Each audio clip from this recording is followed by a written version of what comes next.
Whatever you wind up doing is exactly what you should be doing. And I have not behaved one single day of my life. Not one day of my life have I behaved, and I am fine. I need your help. I can't tell you what it is. You can never ask me about it later, and we're gonna hurt some people. Which car are we gonna take?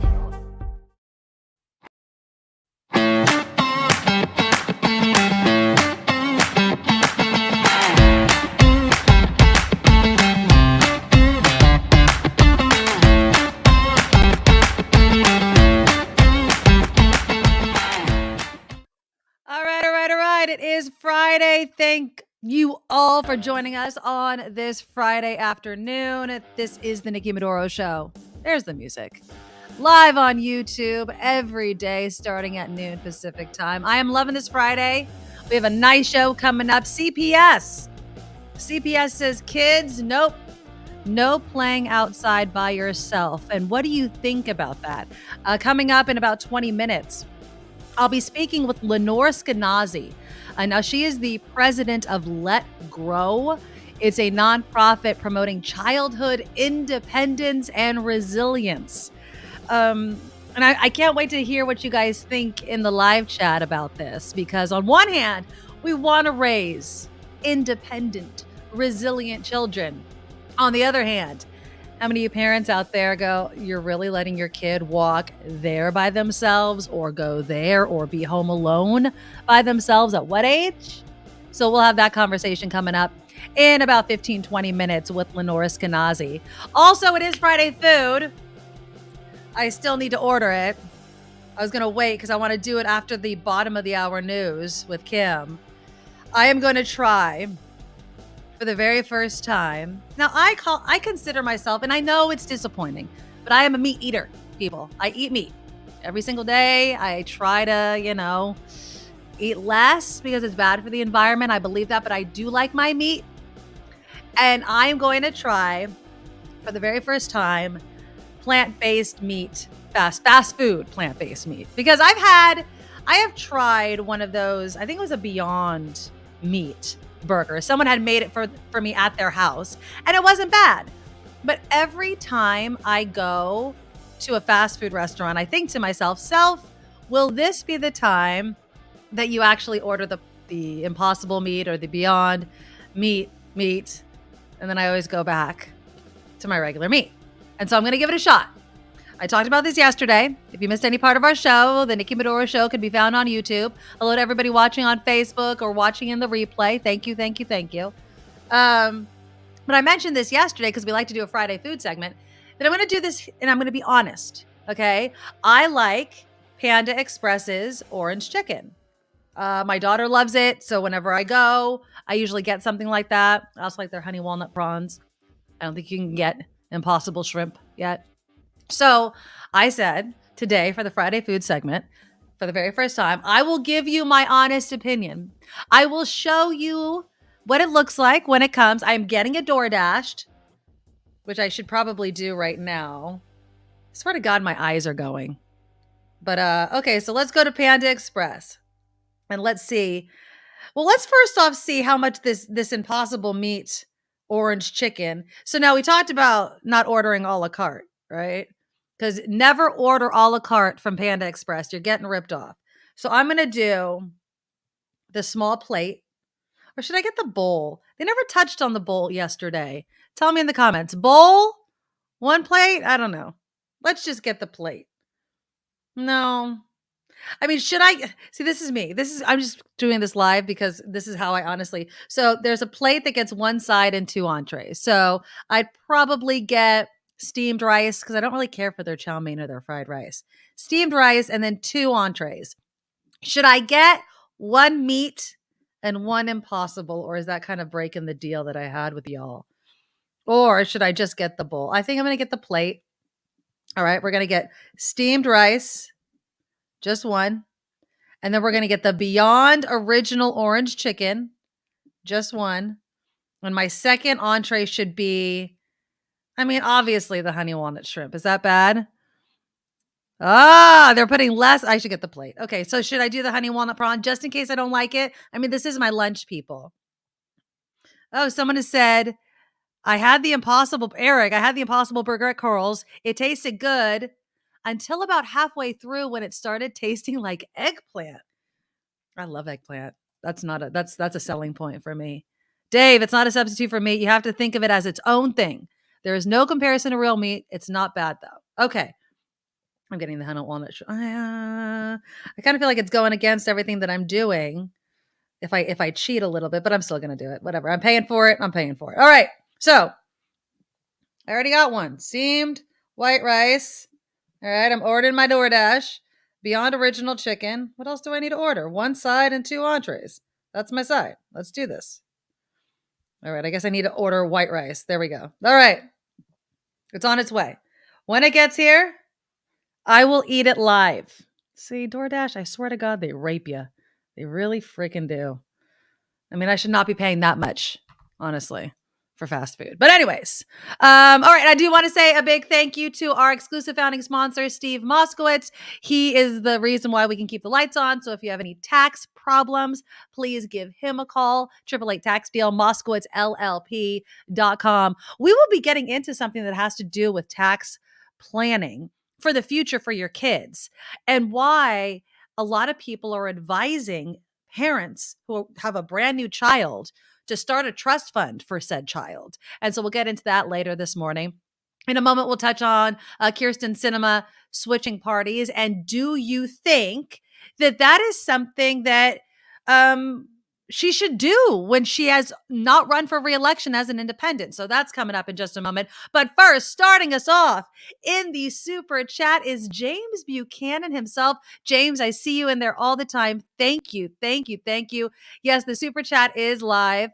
We are, we gather money during the live chat. There's a $sign right at the bottom. And then we'll give shout outs towards the end of the show and, in the middle of the show as well. I like to not spend too much time, but I definitely want to shout out. And if you guys leave a comment or a question, I will answer it. You just put it in there with your donation, and that's a great way of supporting the show. And then finally, real quickly, before we get to Kyrsten Sinema, please consider becoming a Patreon subscriber. Any amount that you want to, you can find the link at the NikkiMedoroShow.com, and the Patreon link is there. And then, of course, the links to the YouTube show to share with your friends. Make sure you're subscribed. It really helps us out. All right. So Friday Food's coming up. Lenore Skenazy's coming up in about 10 minutes or so. So we'll talk about CPS telling parents, specific parents, you can never let your children out of your sight when they're playing outside.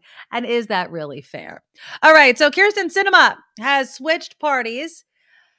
I don't like using like a Republican term. Republicans like to say rhino, Republican in name only. Democrats would be dinos, which is kind of funny. But Kyrsten Sinema considers herself a moderate. She does. And so she has announced, which people are pointing to the timing, that she is changing her party affiliation from Democrat to independent. She was said in a video, registering as an independent and showing up to work with the title of independent is a reflection of who I've always been. And it's a reflection of who Arizona is. What Arizona is, but whatever. We don't line up to do what we're told. We do what's right for our state and for our country. I'm going to be the same person I've always been. Okay, if you're the same person you've always been, why the heck do you have to switch parties? I don't understand why you would have to do something like that. There's been a bit of reaction to this, of course, because, again, the timing is quite suspicious, as some people say. Let's see, on The View, Sunny Hostin pretty much echoes what I think about this announcement by Kyrsten Sinema becoming an independent from a Democrat. I think this was strategic, first of all, because it's strategic for her. And I think what's bizarre is that Democrats voted for a Democrat. And they didn't vote for an independent. So for her to now say, this is always who I've been, well, she should have said that from the beginning, right? Yeah. And so the other thing is, I was looking at her how unfavorably she's viewed. Oh, yeah. 55% of women don't like her, 53% of men, 56% of white voters, 54% of Hispanic voters. Voters over 50, 54% don't like her. And young voters, 18 to 49, 55% don't like her. So I think she's like, who's going to like me? So let me become an independent so maybe I can get those independent voters and maybe I can get those Republican voters and maybe they'll love me. Maybe they'll love you. So how many of you agree with that sentiment? Again, that's Sunny Hostin from The View reacting. Or do you welcome someone that is very clearly telling both political parties, I don't care if it's a D or an R, I'm an I. There's no I in team, but there's an I in independent. And I'm going to do what I think is best for my state and for the country. Now, on one hand, I have talked numerous times about how I want this country to move forward. I want politicians who will find the common good, right, for all Americans, won't be so hard and fast in their belief systems or their pressure from lobbyists or even from religion or fill in the blank. And we'll look at this country, see where the country is going, look at the diversity of this country, the benefits that the diversity brings us, and legislate in that way. So on one hand, I welcome people saying, I'm a moderate.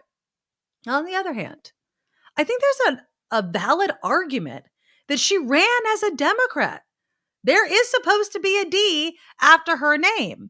One person had tweeted out, and I wanted to read it to you. Oh, here it is.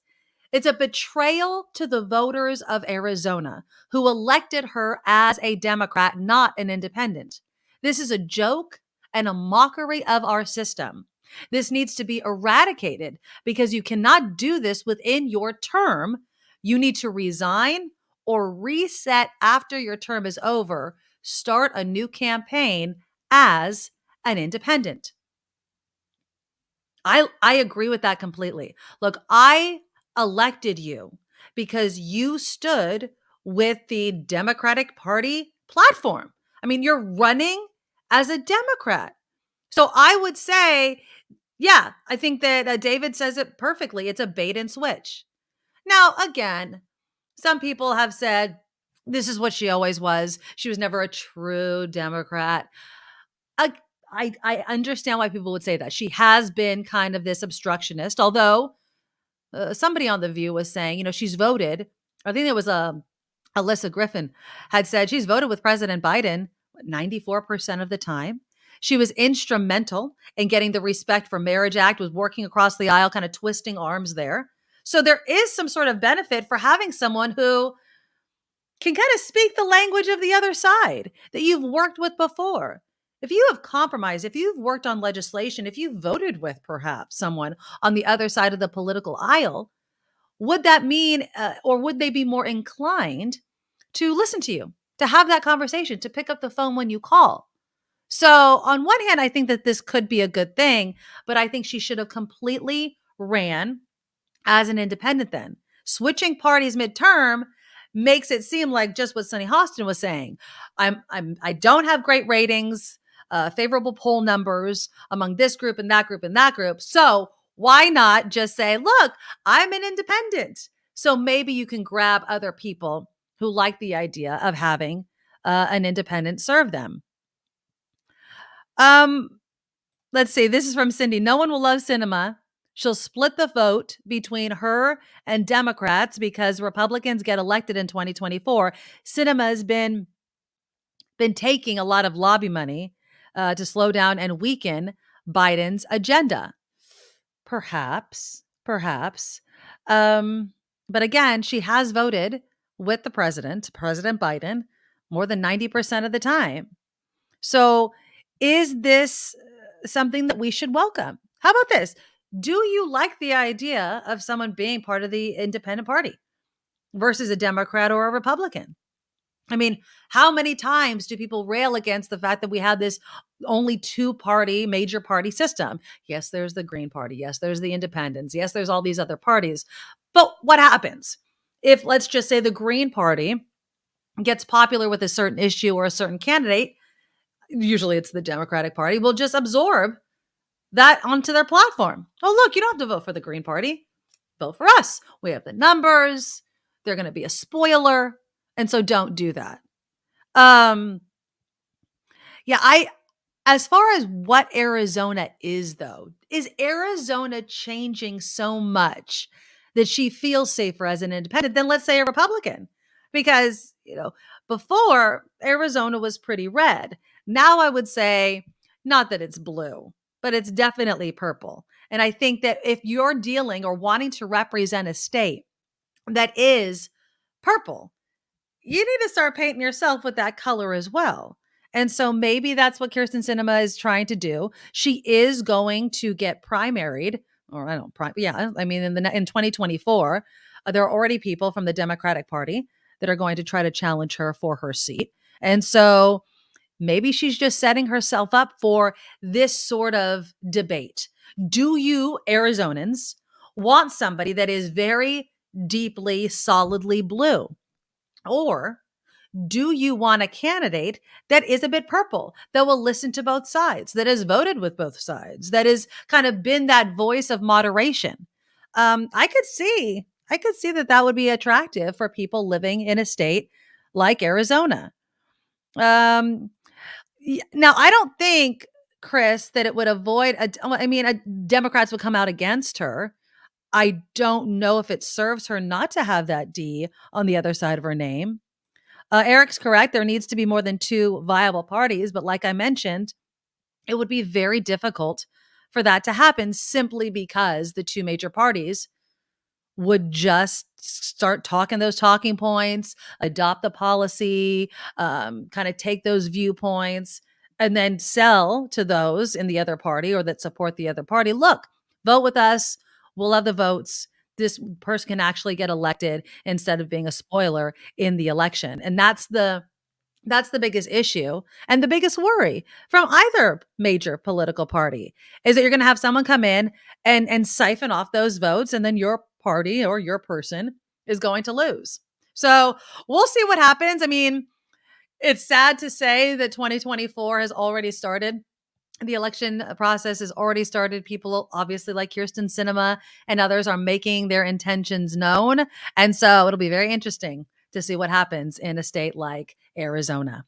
But I want to switch gears right now, and let's talk about our kids. And let me welcome Kim McAllister to the show. Good afternoon, Kim. Thanks for joining us. So there was this headline that just blew me away. And we've heard of stories like this, but this is the most recent one. There is a mom in Virginia who has been told by CPS, Child Protective Services, that her three kids, ages 6, 8, and 9, cannot play outside by themselves until they turn 13. Well, where's that rule written? Okay, so just your first reaction to that, Kim, as a mom with kids kind of around the same age, have you ever let your kids play outside where your eyeballs are not directly looking at them the entire time? Yes, but not for very long. Not in the backyard because we have a pool. Sometimes in the front yard, which is gated, but every 5 minutes I'm looking outside. And they're not usually out there for very long. And one's older than the other. Okay. So that child watches the other child is what you're saying? 6, 8, and 9. The 9-year-old could probably handle any, Right. Right. But I mean, 9 years old is. Yeah. I don't know. It's on the borderline for me. Okay. All right. Well, I want to bring in Lenore Skenazy, who is the president of Let Grow, a nonprofit promoting childhood independence and resilience, also the founder of the Free Range Kids movement, who wrote about this family in Reason.com. Lenore, thank you so much for coming on the show. We appreciate it. Thank you. Happy to be here. Okay, good. So let's get a little background from you, Lenore. Tell us about this family at the heart of this story. Okay. I just know her because she wrote to us, and I'm sorry I sound terrible because I have COVID. So sorry about that. Oh no. Yeah. You look great though. Thank you. So mom lets her kids play outside, and this was I think a couple of years ago. And so the youngest one was 4, but the older ones were 6 and 8 at the time. And the 4-year-old kicked a ball across the street. I saw pictures of it. It's the quietest town. It's Appalachia. It's very rural. And the neighbors sound kind of mean. And they're like, you kicked a ball at our cat. And, I guess he did. He didn't hit the cat. He's 4 years old. And so I guess they called Child Protective Services. And, Child Protective Services is a necessary organization that's there to make sure that kids don't get abused, right? By their parents or by anybody else. They're not your own personal atom bomb to detonate on the family across the street that you don't like. But that's what happened. So CPS comes out. They yell at the mom. This is too young. She can't let her children out. And the upshot was that when she asks them, well, when can I? This is what you began your segment with. They say, well, when your kids are 13. And that's so interesting to me. I mean, first of all, the American Red Cross teaches babysitting classes to children younger than that, right? If you're allowed my daughter to be is certified. a babysitter, how dare somebody, some caseworker without the power of, real wisdom and just sort of pulling an age out of her hat says, no, you can't do this. And weirdly, I was just talking before this conversation to a mom in Connecticut who had something very similar happen. She was letting her children 7 and 9 walk to a Dunkin' Donuts about a mile from the house on Super Bowl Sunday. And 4 cops came to her house and said, you can't do this. And they arrested the husband. They arrested the wife. Oh. In the end, they dropped the case. But Child Protective Services continued to visit and told the mom she should get therapy. What about all the dangers out there? And, I want children to be protected from danger. Who doesn't, right? Of course. But you can't imagine the worst case scenario in any normal everyday situation. Walking to a Dunkin' Donuts, playing outside in your own front yard, in a quiet town, not even a town. There were like 2,000 people in where the Virginia mom was living. You can't say that because something terrible could happen, a giant yak, a meteor, Anything could happen. Right. Anything could happen. But you're allowed as parents to make a rational decision, knowing your kids, knowing your neighborhood, knowing what's around. And that shouldn't be second guessed unless there is a true danger. And so did they find, Lenore, let me ask you, did they find anything when CPS came to this Virginia mom's home that did raise any sort of concerns? And where does this stand right now? They didn't find anything that raised any concerns, and they ended up dropping the case. Child Protective Services closed the case, saying that the parents posed only a moderate degree of danger or something to them. And it's like, well, what does that mean? So she's been trying to call them to find out, does that mean that I can let them out or not let them out? What is the story? And I tried to call them too. I called them like 4 or 5 times. Child Protective Services, this is your job. Tell the public what's going on.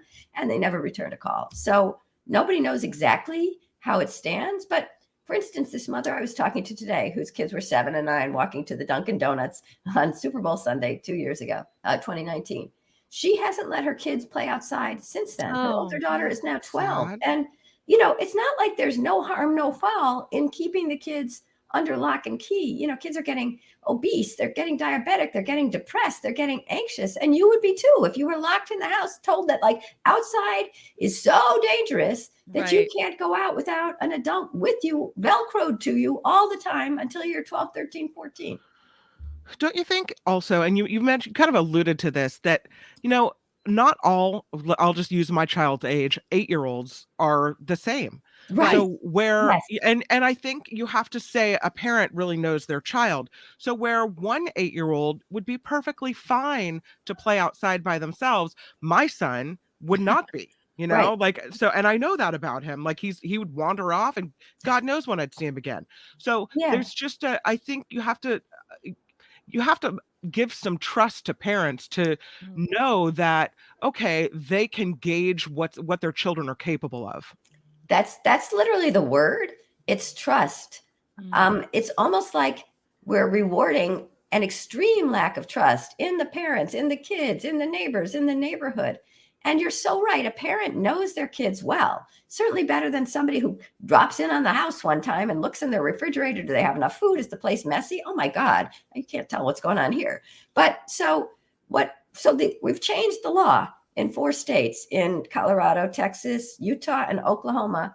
We've made it so that Let Grow, the nonprofit that I run, has narrowed the definition of neglect. In so many states, the definition is wide open. It's like, you have to provide proper supervision. Okay, what's proper? I think proper is letting my kids play outside on the front lawn while I'm inside doing the dishes. You may not.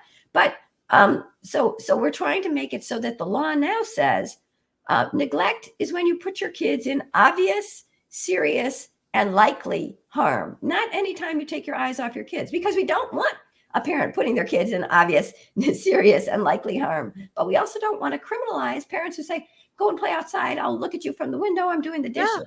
Right? Exactly. So when you have these conversations, and again, with your nonprofit Let Grow, I am sure you have questions from parents who are trying to be more, let's say, trusting in themselves to know their kids.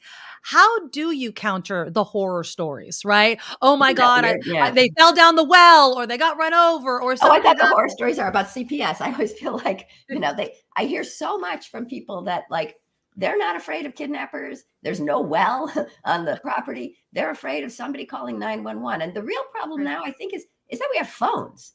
Until now, nobody had a phone. And, if you saw a kid outside and then, half an hour later you're home, you don't think, oh, I'm going to call the police. I saw a child outside. But now we're so worried about any time a child isn't totally supervised 100% all day long. And we have a phone. And then it really depends on who comes to see you. I mean, a child protective services worker who thinks, I would never do that. And it's like, okay, you don't have to. You raise your kids the way you want to raise them, and I'll raise mine unless I'm putting them in serious, likely, and obvious danger. So we really, so Virginia is one of the states where we're trying to change the laws this year.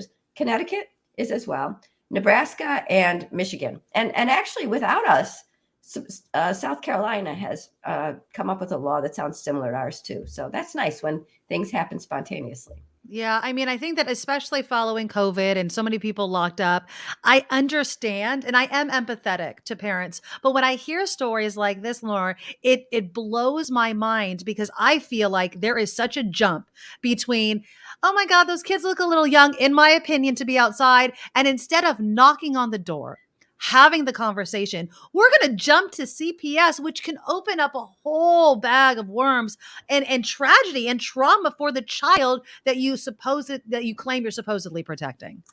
Right. The whole idea is that there's no harm, no foul. Look, we did an investigation. It turned out you were fine. It's like, no harm, no foul. Somebody's come into my home and interviewed my children separately from me, gone to the school and interviewed the kids, and the person has the power to take my children away from me if she thinks that I'm doing this so wrong, this parenting thing, which nobody does everything right as a parent. The other thing is you're allowed to make some dumb decisions, right? Yeah. If you weren't allowed that, nobody could be a parent. I mean, there's sometimes when you give them a bad lunch, or you forget to sign the waiver, or they miss the bus, and you say, okay, let's just skip the day of school. Is that truancy? I mean, you cannot expect parents to be perfect. And if you do, you are really giving total power, I have to say it, to the authorities, to the state, to say, okay, another opportunity to take that child away from a parent and raise them the way I see fit. There's a giant swath of how people parent. And unless you're doing it to the point where the kid is in true physical danger, okay, go do it. Nobody thinks anybody else is parenting right. No sister-in-law thinks that, no mother-in-law. Right. I mean, it's just, nobody thinks everybody is doing it perfectly right, because there is no perfectly right way to do it. Yeah, but if you err on the other side, if you err on the helicopter side, right, where you can't, which is sometimes where I find myself, where you're not letting them have enough freedom, where you're always constantly telling them to be careful, and then they end up scared of things, where I've noticed where I've made mistakes, and I wish I could go back and do some things differently. The difference is when you're too careful, no one calls CPS. No one calls CPS, but you're so right. I mean, here you are looking back, and I wish, first of all, don't even blame yourself for this. I blame the culture that has made helicopter parenting into a thing and sort of demands you stand by the kid at the bus stop. There are places that won't let you have your kid get off the bus at the bus stop at the end of the school day unless you're there to walk them home 2 houses. So you're in a culture that has normalized this kind of strange parenting that was never, like in the rest of the world and in the rest of history, we've never seen anything like this. This is a really strange moment. And then to have it drip into law is really bad. But don't blame yourself. Try to fight this culture that's telling you to think of the worst case scenario every single time. Oh my God, he's outside. What if he falls down the well? What if he's hit by a truck? What if he's taken by a predator? It's like the thing that's changed is that feels like instinctive. Right. Of course, I'm worried like that. But we all know that our moms didn't think that way. Right. Yeah. They let us know. As a matter of fact, there's a lot of people in the chat room saying, hey, when I was little, it was take off on your bike, come back when the street lights come on.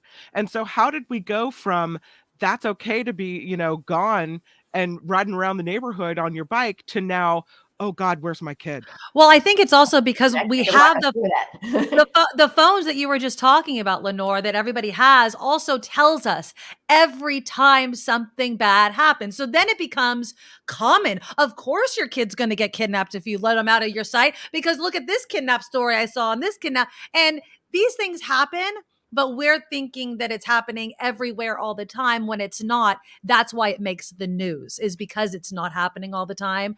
As a parent, and you're right, everybody has their own parenting styles. Sometimes I'll let my kids out and I'll have my friends over and their kids are over and they're like, you're going to let them go to the park? I'm like, I can literally see the park from my door. Literally, the park is right there. And yes, they're going to go and they're going to play and they're going to come home. And I have to live in a world in which that is okay.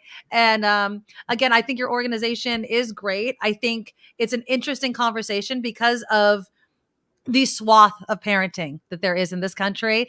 And we just got to keep the conversation open, but keep CPS definitely out of it. So I appreciate you coming on. Lenore Skenazy, check out her nonprofit. It is letgrow.org. Letgrow.org. You can find it online. I'll also link it to her article that she wrote for reason.com. Lenore Skenazy, thank you so much for coming on the Nikki Medoro Show. Oh, thank you, Nikki. And thanks, Kim.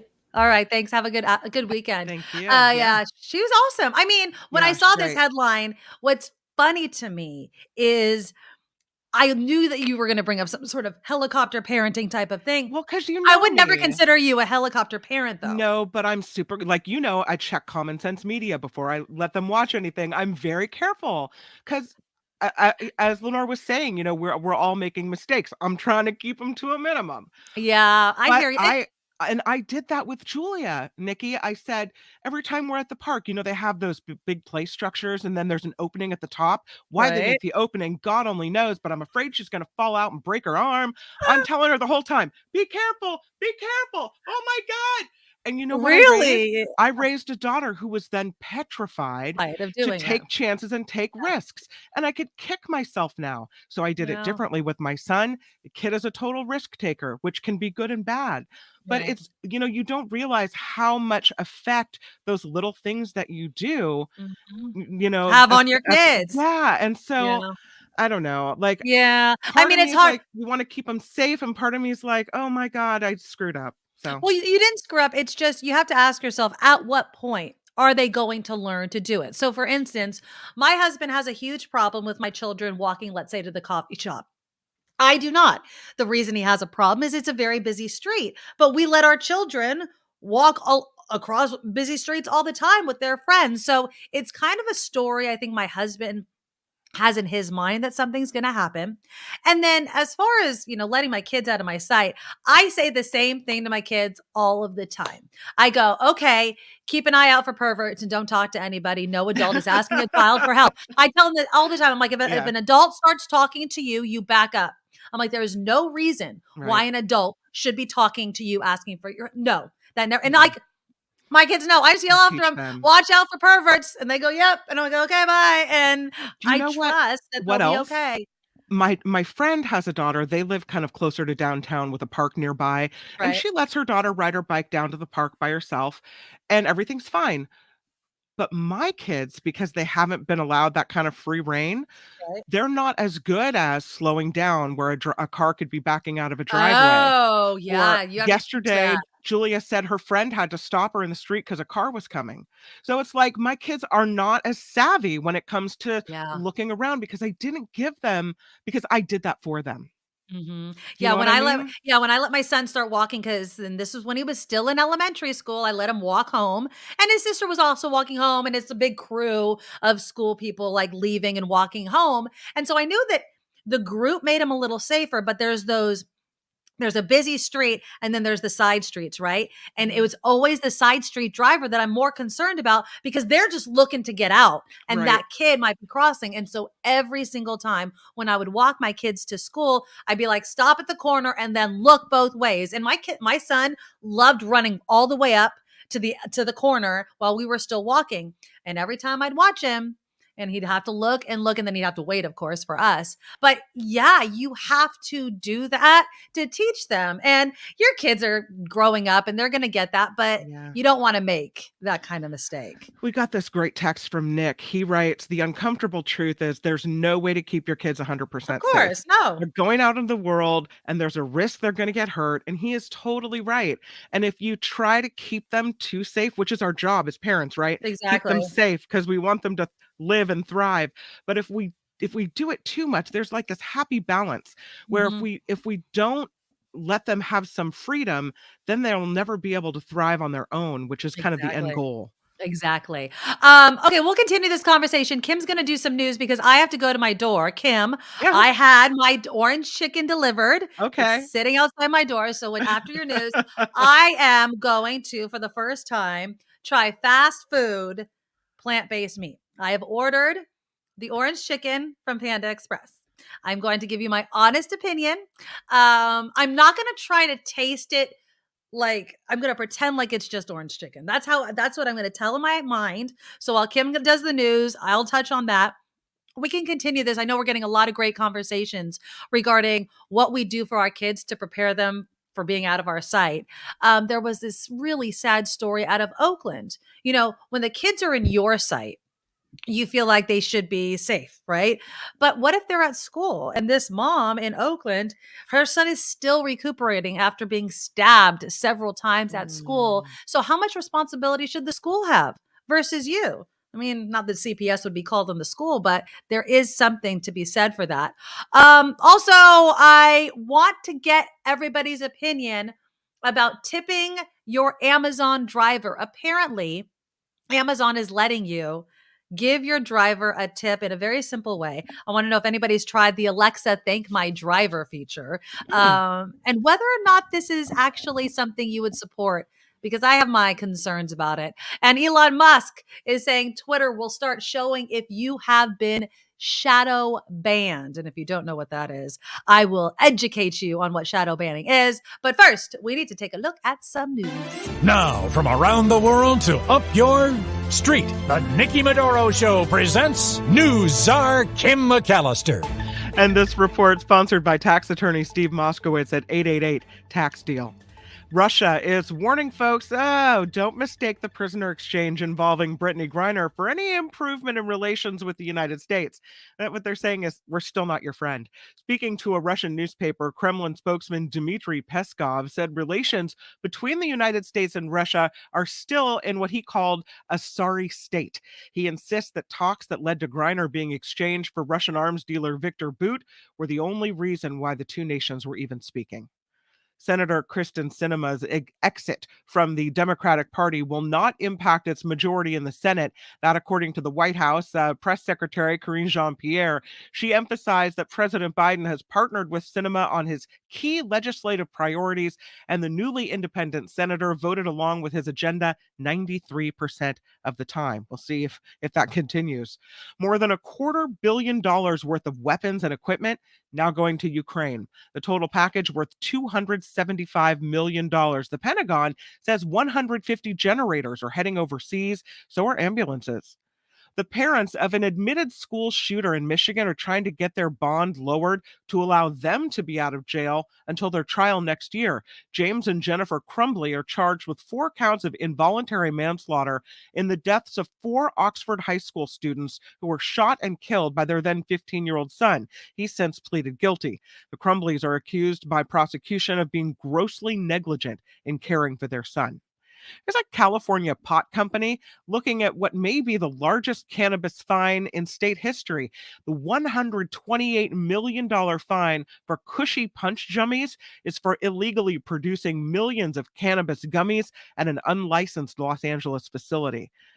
This is so strange. Yesterday, a man called 911 in Hawaii to report his missing wife. He said they were in the ocean snorkeling off Wailea, and he saw a shark and then noticed his wife wasn't with him anymore. The man told police he saw a shark swim repeatedly while in the water about 50 yards off of Keawakapu Point near Wailea in Maui. The man looked for his wife, couldn't find her, so he goes back to the shore to call for help. Unconfirmed reports last night on a Maui website that there was a snorkel and part of a bathing suit found. That, again, unconfirmed. There's still a water search underway this morning for this missing tourist. According to Maui News, fall and early winter tend to be the most common times for shark and human encounters in Hawaii. Oh, okay. The question is, did she get eaten by a shark?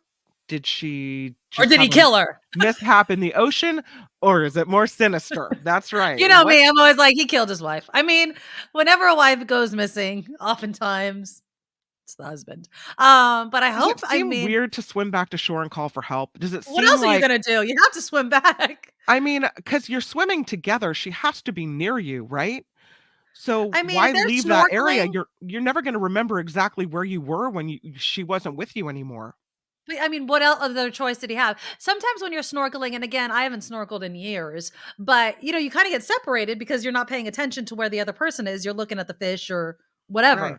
So I could see how that could happen. You would think, though, he would notice thrashing. He would have heard something. I mean, how far away could you have really been? But yeah, you have to go back to shore at some point. Well, if I'm seeing a shark swim by multiple times, I mean, yes, I'm looking out for myself, but the first thing I'm doing is looking for my people. Like, where are you? Do you see what's happening here? Like, are you aware that, not that a shark's going to bite you, but are you aware that one is in the vicinity so you can take caution, you know? Yeah, I mean, obviously there's a woman that's missing, but the husband and the shark were in cahoots from Chris. I don't know.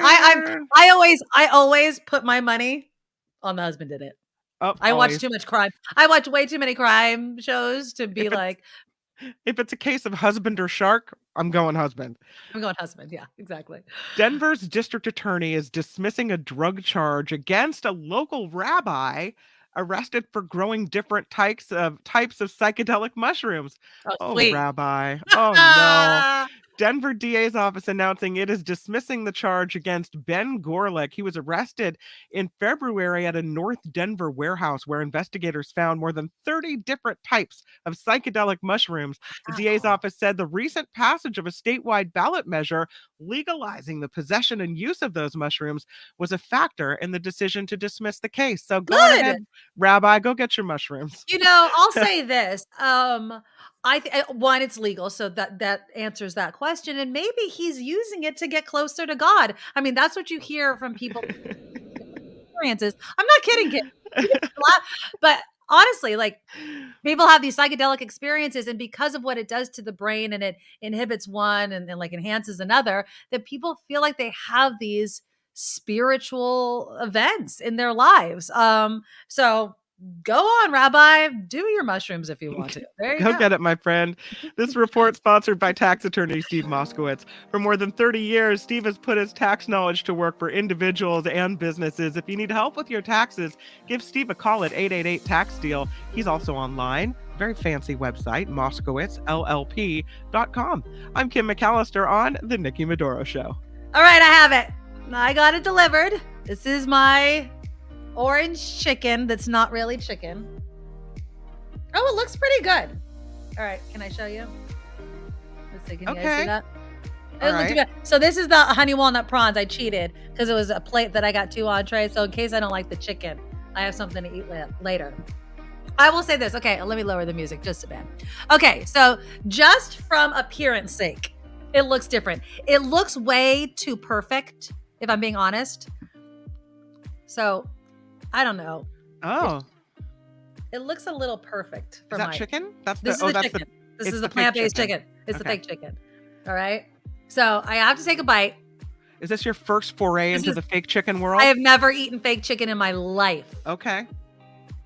And I'm starting with the orange chicken because every time I go to Panda Express and my daughter always wants the orange chicken, I look up and I really have been saying that I'm going to reduce my meat intake because it's environmentally friendly and I should, try to eat less meat. Not saying this is healthier, just saying eating less meat. Well, I mean, anything dunked in orange chicken sauce is going to taste good, right? It's more about the sauce than the meat. I don't know. What do you think? Tastes like chicken?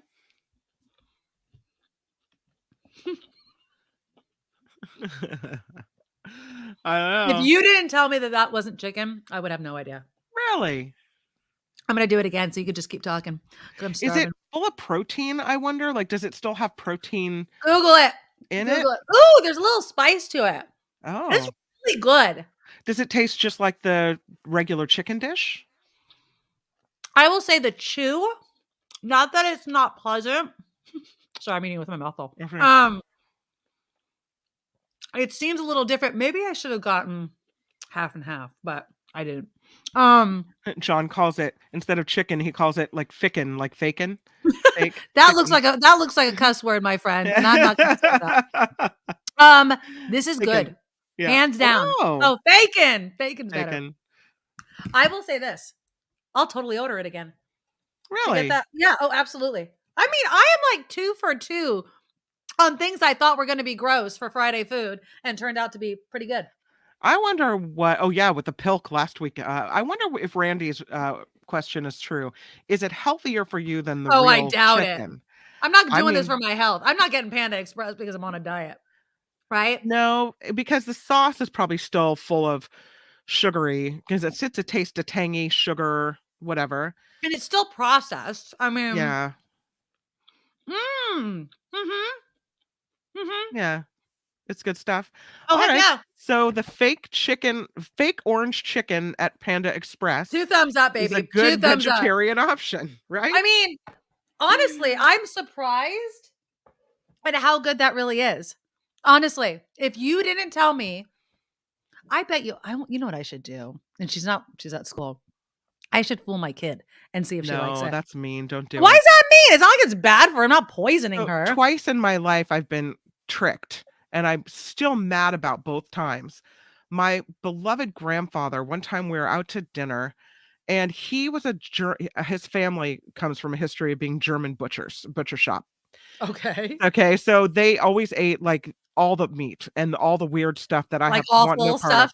Like Yeah, the- like yeah. Yeah. So if I left any meat on the plate, he'd be like, "What? Why didn't you eat that part?" Because I'm like, "Because it's not appetizing to me." Right. So once we were out to dinner and he ordered frog's legs, and I was so grossed Ooh. out. I was a kid. Right. So I go to the restroom and I come back and I'd ordered a chicken dish and I eat it up and he's laughing the whole time.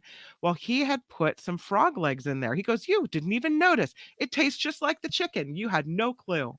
But I was offended because I didn't want to eat frog's legs. Like the thought of frog's I legs see, grossed me yeah. out. So then another time, this is years later, I'm married and my husband decides, and the way that meatloaf is made has always grossed me out because I can see my grandmother squishing in the meat through her fingers and the rings You are that she was so wearing. sensitive, my friend. Ugh, Okay. this meat squishing freaks me out.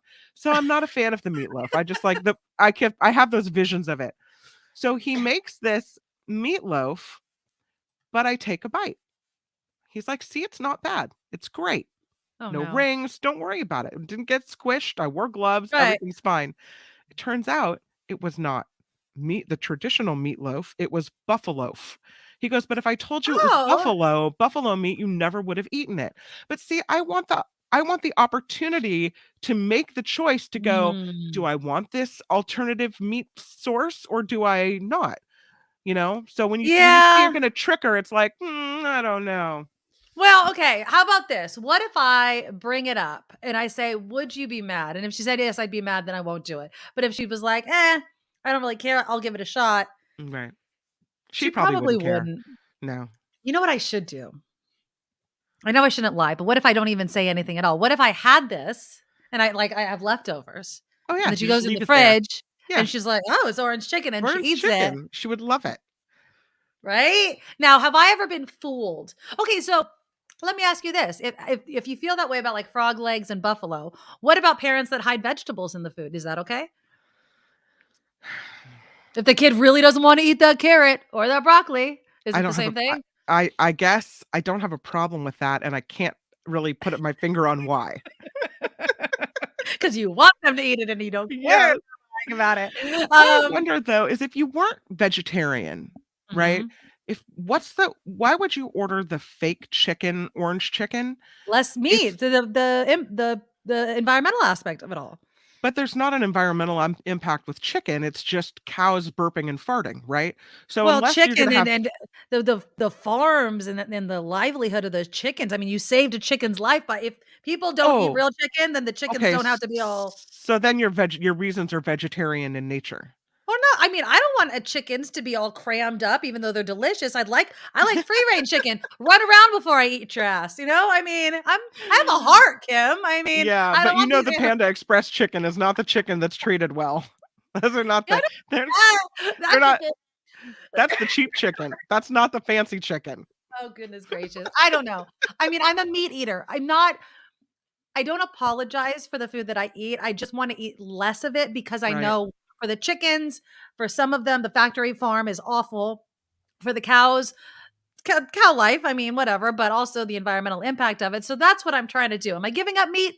No. But if I go to Panda Express, will I order that again? Hell yeah. I would hands down eat that again. Nick says, yeah, I'm wrong. There's a huge environmental impact with poultry harvesting, less than cows, but the number of birds is hard to envision. Yeah. Yeah. I mean, I don't know. Let's see. Panda Express. Oh, here's the health. I didn't need to know this. Panda Express orange chicken contains 370 calories, 18 grams of fat, 44 grams of carbs. But what about the Ooh. plant-based? Beyond orange chicken, 440 calories, What? 22 grams of fat, so half the fat, and 47 grams of carbs. Oh no, 22 grams of fat is more, and 47 grams of carbs. So same amount of carbs, but almost. A little bit more fat and carbs. But Well, yeah, more they have to calories. put more fat and sugar into it to make it taste good, right?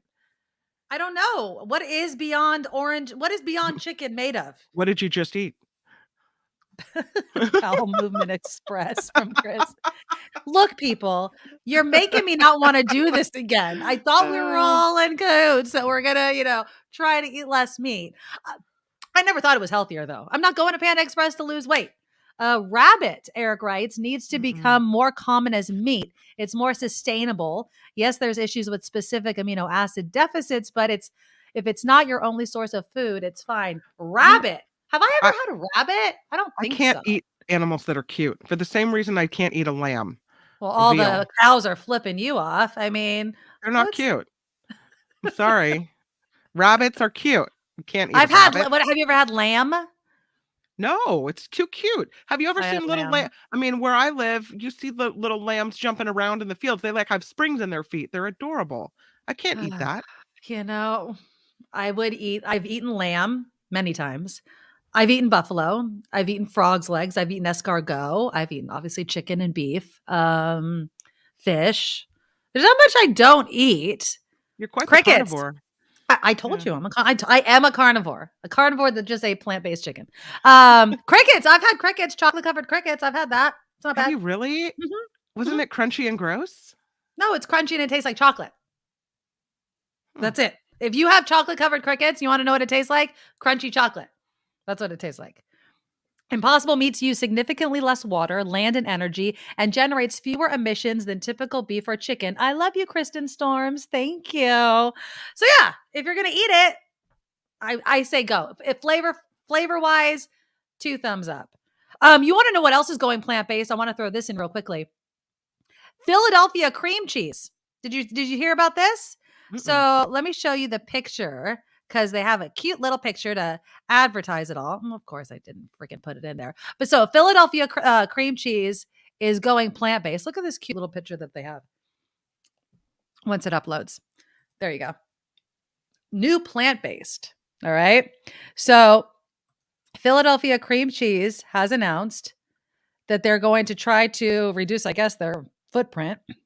It's available not here yet, though. Atlanta, Houston, Miami, some Southeast locations. It's supposed to mimic the experience of eating traditional cream cheese. This is what they say. The influx of flexitarian is a ding word, consumers has driven growth within the plant-based market, which is now, according to them, more than 20 times the size of the vegan population. So would I consider myself a flexitarian now that I've eaten plant-based meat? Not quite. I'm almost there. So I've had cream cheese that is Mhm. plant-based before. There's Okay. a drive-through. There's one in San Rafael, Corte Madera, and there's one in Okay. Roanoke Park, and it's called Amy's. Oh So yeah, it's the Amy's. same Yeah. same company that makes the burritos and what have you. Right. And so they have these drive-through restaurants there where all of their food is vegetarian, organic, touchy-feely. It's like the first healthy drive-through, right? And Right. it was between Station X and Petaluma. So I used to Okay. stop there on the way home, thinking, oh, have a little healthy snack on my way home, a little lunch. Well, I ordered a bagel one time with cream cheese, not realizing it wasn't real cream cheese. And Oh. it got all over my car because if it's not, I guess and I don't know if Philadelphia cream cheese will be like this, but whatever they're using at Amy's, it crumbles. So when you try to Ew. push it into the bagel, it's still like it doesn't adhere to the bread. Kind of, and so, like, it rolls around and it gets everywhere, so there's, like, little bits of squishy fake cream cheese all over the place. Oh, I wouldn't well, do it again.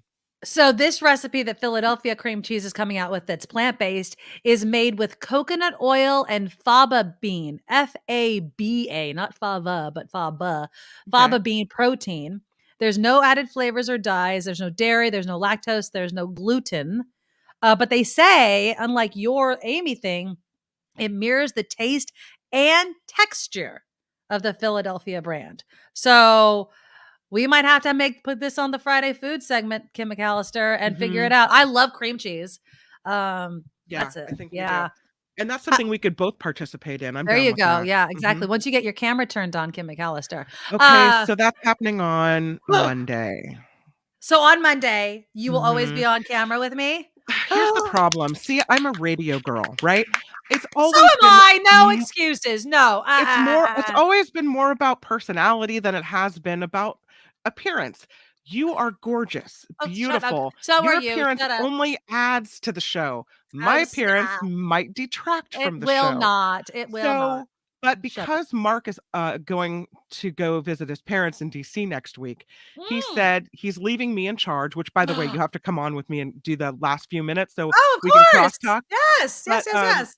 but so Wednesday, Thursday, and Friday, he's like, and Kim, he goes, if you're gonna fill in for me, I gotta have you on camera. And Hell I'm like, yeah. oh God, why? Why is it happening Sorry, to me? Kim. But You're going to have to get out of your pajamas. Just I know, no more go. nightgown news. But You you just have had to put a wanted me shirt to do it. on. You just have to Yeah. put a shirt on. That's all I'm So saying. here it comes. I guess I have to do it. Gotta Yay! clean up the office. Maybe I'll put a little holiday tree behind me or something. I'm so excited. Yeah. Everybody in the chat room is going to love seeing your face. We are going to have a way different engagement on the show because I'll be able to see your face because when we did it during COVID, it was fun. Good. Well, I'm glad that's happening. So we'll have the bagel and cream cheese together on camera. Maybe we'll do that next Friday. Next Tuesday. So you're doing Mark Show Wednesday, Thursday, Friday? Right. So you're gonna Okay. have to come on. Like, can you come on the last half Of hour Wednesday, Thursday, course, Friday? of Okay, cool. course. Why not?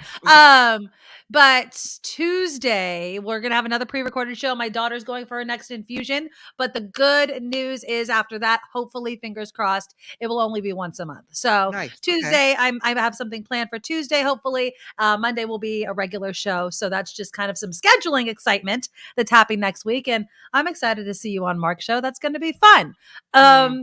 See, Kim, you're already getting love. See, we saw you before. We love Kim. It's nice. But no People more are nice. pajamas for you. I know more nightgown news. I hear you, Cindy. I mean, feel the you pain already. could. Believe me, if you want to do this in your nightgown, I don't think there's going to be that many complaints. So It could be a thing. I have these nightgowns that I bought. They're bamboo, right? And they just look Okay. like a giant soft t-shirt, but they go down to below the knees.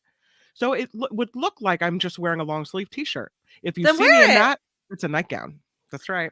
I mean, come on, people. I could sleep in this t-shirt. I didn't sleep in this t-shirt. I will say this, Kim. I know that it sucks because believe me, as a radio girl also, and my dad would always say this. He's like, you don't want to be on TV because you don't want to get dressed up every day. This is different. I'm not getting as fancy as I would, let's say if I had to be on like local news TV or something. Right. But I have found myself like getting put together a lot more often than I ever have before, which can Right. be a good thing and a bad thing. So, I was doing I'm used to it now. I was doing some television Uh-huh. it was on a Bay Area station, and I Okay. was filling in doing traffic reports on TV.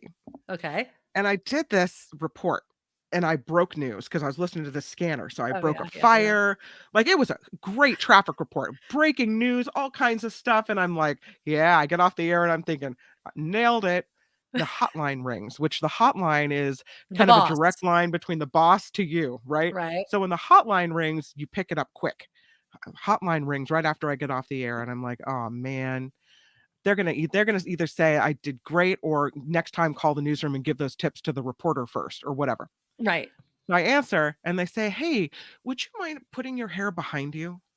Ah, insulting. It showed me that TV is so much more about Yes. less about the substance, which radio is always about the substance of what you're saying, Right. what Right. you're talking about, and more about the visual and superficial.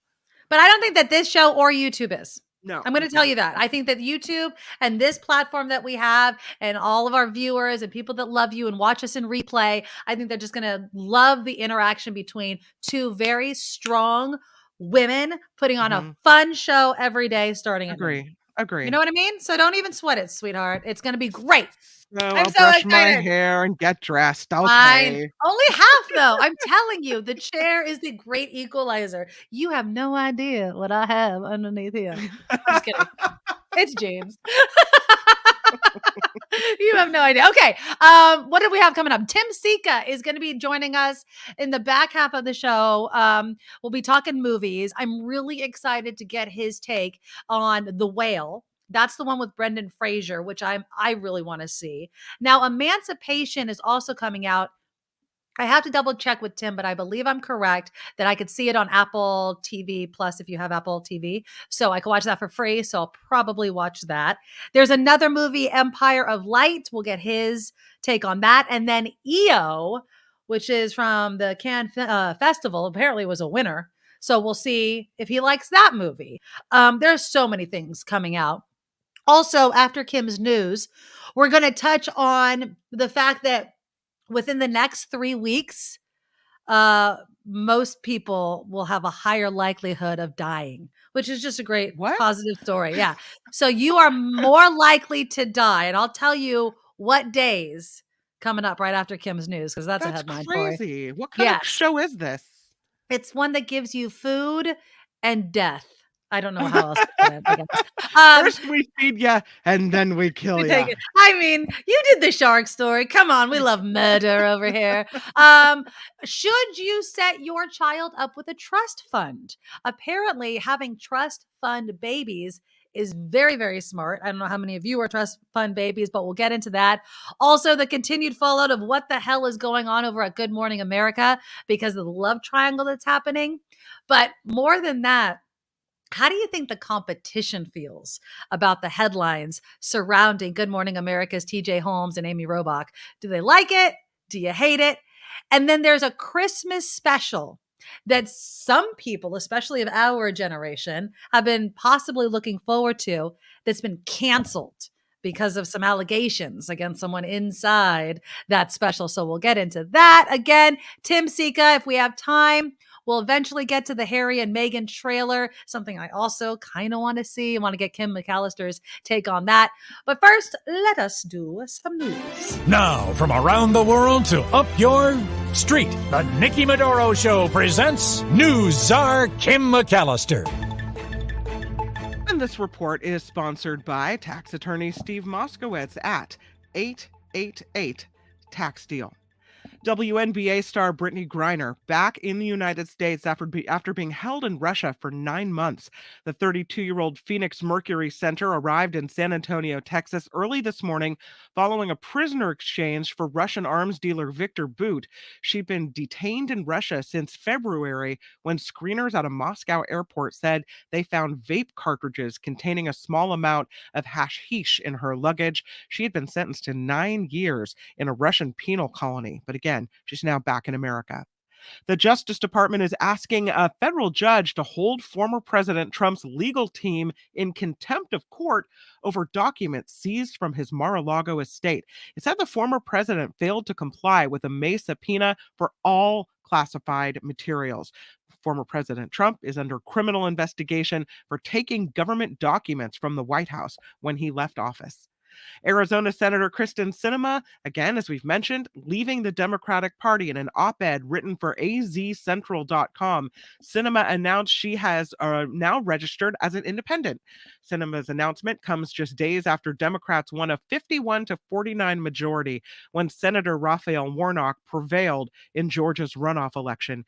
You wonder if she would have done this if Warnock had not have won, if it would have changed anything. But because it didn't change anything, did she feel more comfortable to just go for it?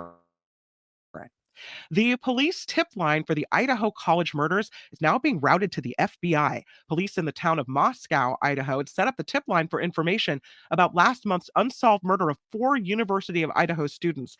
The police chief said the tip line will now go to the FBI call center because they're getting so many tips that the call center can categorize and send back to investigators. Authorities in North Carolina have filed search warrants in last weekend's attack on 2 electrical substations that knocked out power to 45,000 homes and businesses for several days. At least one person broke through gates at the substations and opened fire on them, cutting off the power last Saturday. The power was restored Wednesday. And former First Lady Michelle Obama is in San Francisco to promote her latest book, The Light We Carry, Overcoming in Uncertain Times. That's The Light We Carry, Overcoming in Uncertain Times. The book tour kicks off tonight at 8 p.m. at the Masonic in San Francisco. Mrs. Obama will discuss and share tips on how to channel our inner energy and spirit to maneuver through difficult times. Her book tour runs through Sunday, and tomorrow, actor Tracy Ellis Ross will be moderating talks. This report sponsored by tax attorney Steve Moskowitz. For more than 30 years, Steve has put his tax knowledge to work for individuals and for businesses. If you need help with your taxes, give Steve a call. He's at 888-TAX-DEAL. He's also online at moskowitzllp.com. I'm Kim McAllister on The Nikki Medoro Show.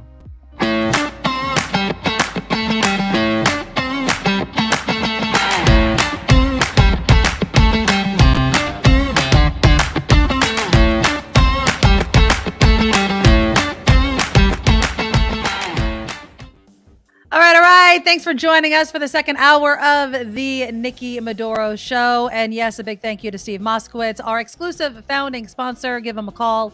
888 Tax Deal, moskowitzllp.com. While we're thinking about it, please click that thumbs up to show support of the show. Our super chat is live. Let me give some shout outs. Shout outs to James Buchanan, who started us off with a $4.99. I don't know what you call them. I guess it's a super comment in the super chat. I think that's what we call it, right? Thank you so much, James. $3 from Eric Kennedy with that super sticker. We got a lot of super stickers today. James Lester comes in with a $1.99 super sticker. I love Tony that listens in San Antonio. $19.99 super sticker. Thank you for listening, Tony, so much to the show. I like him. Jay Siller 7, that's $4.99 super sticker. And Jim Slayton also with a $4.99 super sticker. You guys are awesome. Thank you. Mwah, mwah, mwah. I love it. It helps the show get going. Mike Pauls writes, can someone set me up with a trust fund? Yeah, we're going to get into that. The Democratic Party is urging people to start setting up those trust funds. But first, we have to get to the most important headline of the day. There are 3, count them, 1, 2, 3 days that you are most likely to die, and they are within the next 3 weeks. Why? So, The 3 days that you are most likely to die from a heart attack are Christmas Day, the day after Christmas, and New Year's Day. Stress? From, I don't know. So they say December 25th, there are more cardiac deaths occur on this day than any other day of the year on Christmas Day. On the day after is the second most. And then on January 1st is the third most. A chief clinical science officer for the American Heart Association says, we see every year during the winter months, in the cold months, that there's about a 10% or more increase in the rate of fatal cardiovascular events like heart attacks and cardiac arrest. But on top of that, right at Christmas and New Year's, there's a further about 5% increase in those events. And so some people are saying cold weather causes blood vessels to constrict to keep the core warm. Constriction also increases blood pressure, which puts strain on the cardiovascular system, which just supports my belief that we should not live in cold areas. We should only live where it's nice and warm. I hate being cold. But why do we see it around the holidays? A study in New Zealand showed that there were very high death rates around the holidays. And New Zealand in the Southern Hemisphere celebrates their Christmas and New Year's during the warm summer months. So kind of contradicting the cold. There are probably a number of reasons. Most people say they're less likely to seek medical attention around the holidays. So if you start to feel some sort of symptoms, you're like, I'll go. It's Christmas. Why would I go? People are traveling, so they may be in unfamiliar environments, so they may not go to the hospital there. Overindulgence of salt, fatty foods, alcohol puts our bodies at greater risk. We also tend to sleep less and less exercise due to those holiday parties. And of course, what we're going through right now. Respiratory infections like colds, the flu, COVID run rampant, with also put our health at risk. So there's some uplifting news to end your to start your day. Merry Christmas to you. Merry Christmas. Don't ignore those symptoms. I just yesterday, because my arm is still very sore, I got my booster yesterday, Kim. Okay. It was very quick. Oh, I forgot to download the picture. Nobody was there. Okay. I show up. I got it over at Kaiser. I show up. I had an appointment. I also wanted to set up an appointment. I wanted to be all of Moderna. Not that it matters. I'm not promoting one or the other, but I've only been Moderna and I wanted to keep that going. So I set it up. I show up, and as I'm walking up, another guy is walking up for a COVID shot and a flu shot, but he was a walk-in. He didn't have an appointment. And so the guy said, if you're a walk-up COVID booster person, you have to get Pfizer. So I was thinking to myself, that's interesting. I don't understand why it would have to be only Pfizer, but I didn't ask. I just kept going. That's weird. It was weird, right? And so then I check in, and they're like, okay, stand in the Moderna line. It was me, and then two guys were ahead of me. Kind of a 60-year-old kind of guy, and then another guy, probably both around the same age. They were not happy. There was the Moderna line for adults, Pfizer line for adults, and then there was a line for like young kids, like 5 and under. And what they did this time is the people giving the shots were only giving shots, let's say, for infants or for Pfizer or for Moderna or for the flu. And there was only one person giving Moderna shots. So we were waiting. And it took a while. The guy at the front was getting all aggravated. He's like, this is like the DMV. I'm like, seriously, dude, you're next. I never understand people that are next that won't stop complaining, but I got it. My arm's fine. I did wake up. I didn't sleep very well last night, but I don't know if that was just in my head, if it had something to do with the booster, but I feel okay. So I didn't have any sort of reaction. I feel good going into the holidays or going into Christmas, and my brother is coming with his kids, kind of mingling all up. So, but you know what I didn't get? I didn't get the flu shot. Why didn't you get it at the same time in the other arm? I didn't have an appointment and I didn't want to wait. Honestly, I'm just being totally honest. I'm a human being. I saw it and I was like, whatever. I was this close to being like, hey, can you just jab me with the flu? I should have. I'm stupid. Now that you know that there's only one shot per customer per line, you'd have to get in the flu line and go through that again. Exactly. So I need to. And I don't know, like, I should go get the flu shot, even though it's December, right? I mean, I should do that. I don't know. I don't know. Did you get the flu shot? I never gotten anything, have you? My family got it. I did not get it, interestingly. And my family all got sick at Thanksgiving, and I did not really get that sick. So I don't know. It's weird. I know. In Alameda County, I think you were doing it in your news, right? Some Yeah. people are going back to the mask mandates. Mhm. I have no problem with that. I was waiting for my daughter yesterday to get out of tutoring. And so my son and I went to go get something to eat. And we're sitting there.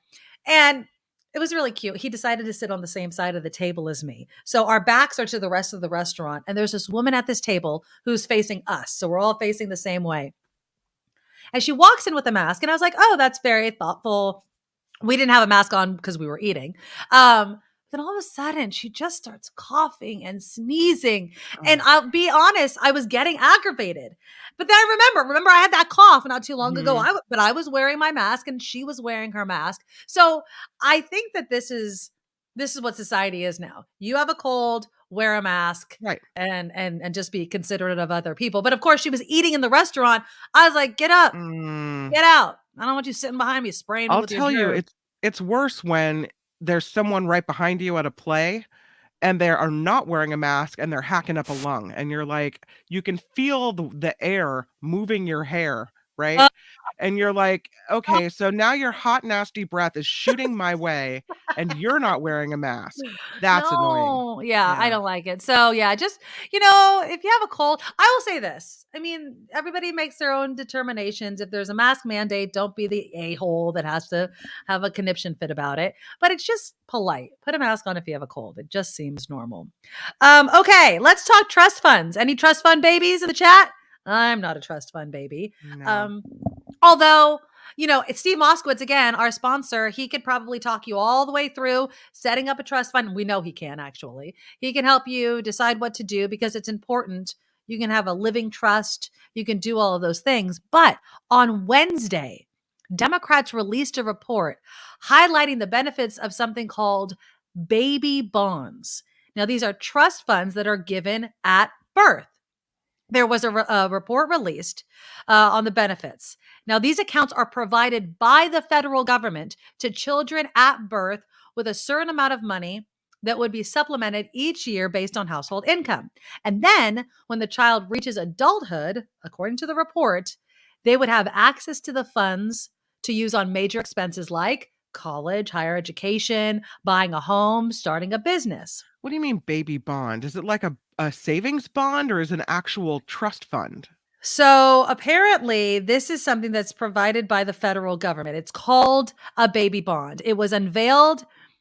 You've heard of these plans. So for instance, every child, we have it in California. Remember Governor Newsom released something in California where every child starting at kindergarten or whatever, they put money into some sort of account. It's like $500. So I'm assuming it's something like this.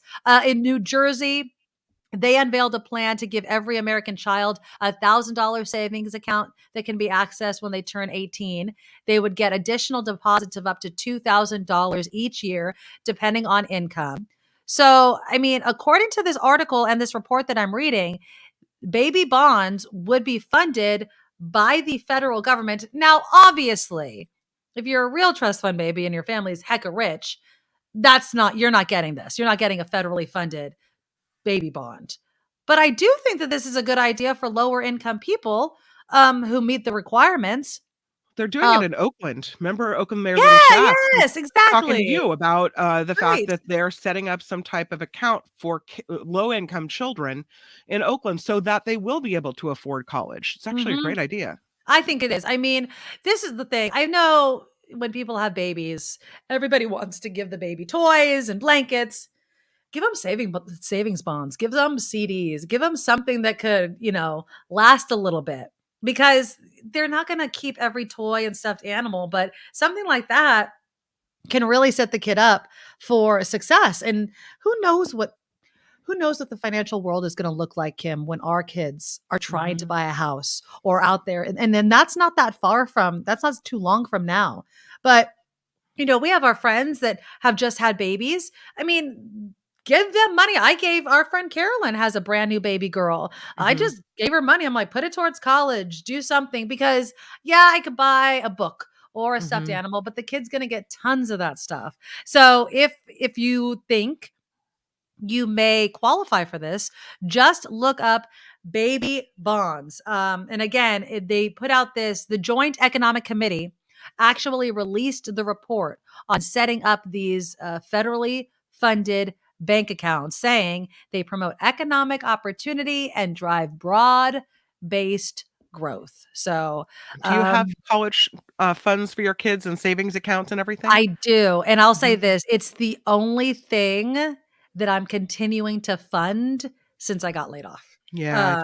You're I really got smart with money, though. You're very, I'll say frugal, I am careful, frugal. I am. but you're also a saver, so that's cool. Yeah, I try to save as much as possible. Obviously, because of Station X, I don't have a lot. The thing, what's driving me crazy, Kim, is I don't have a 401k being funded right now. That Yeah. drives me nuts because Yeah. they say it all the time.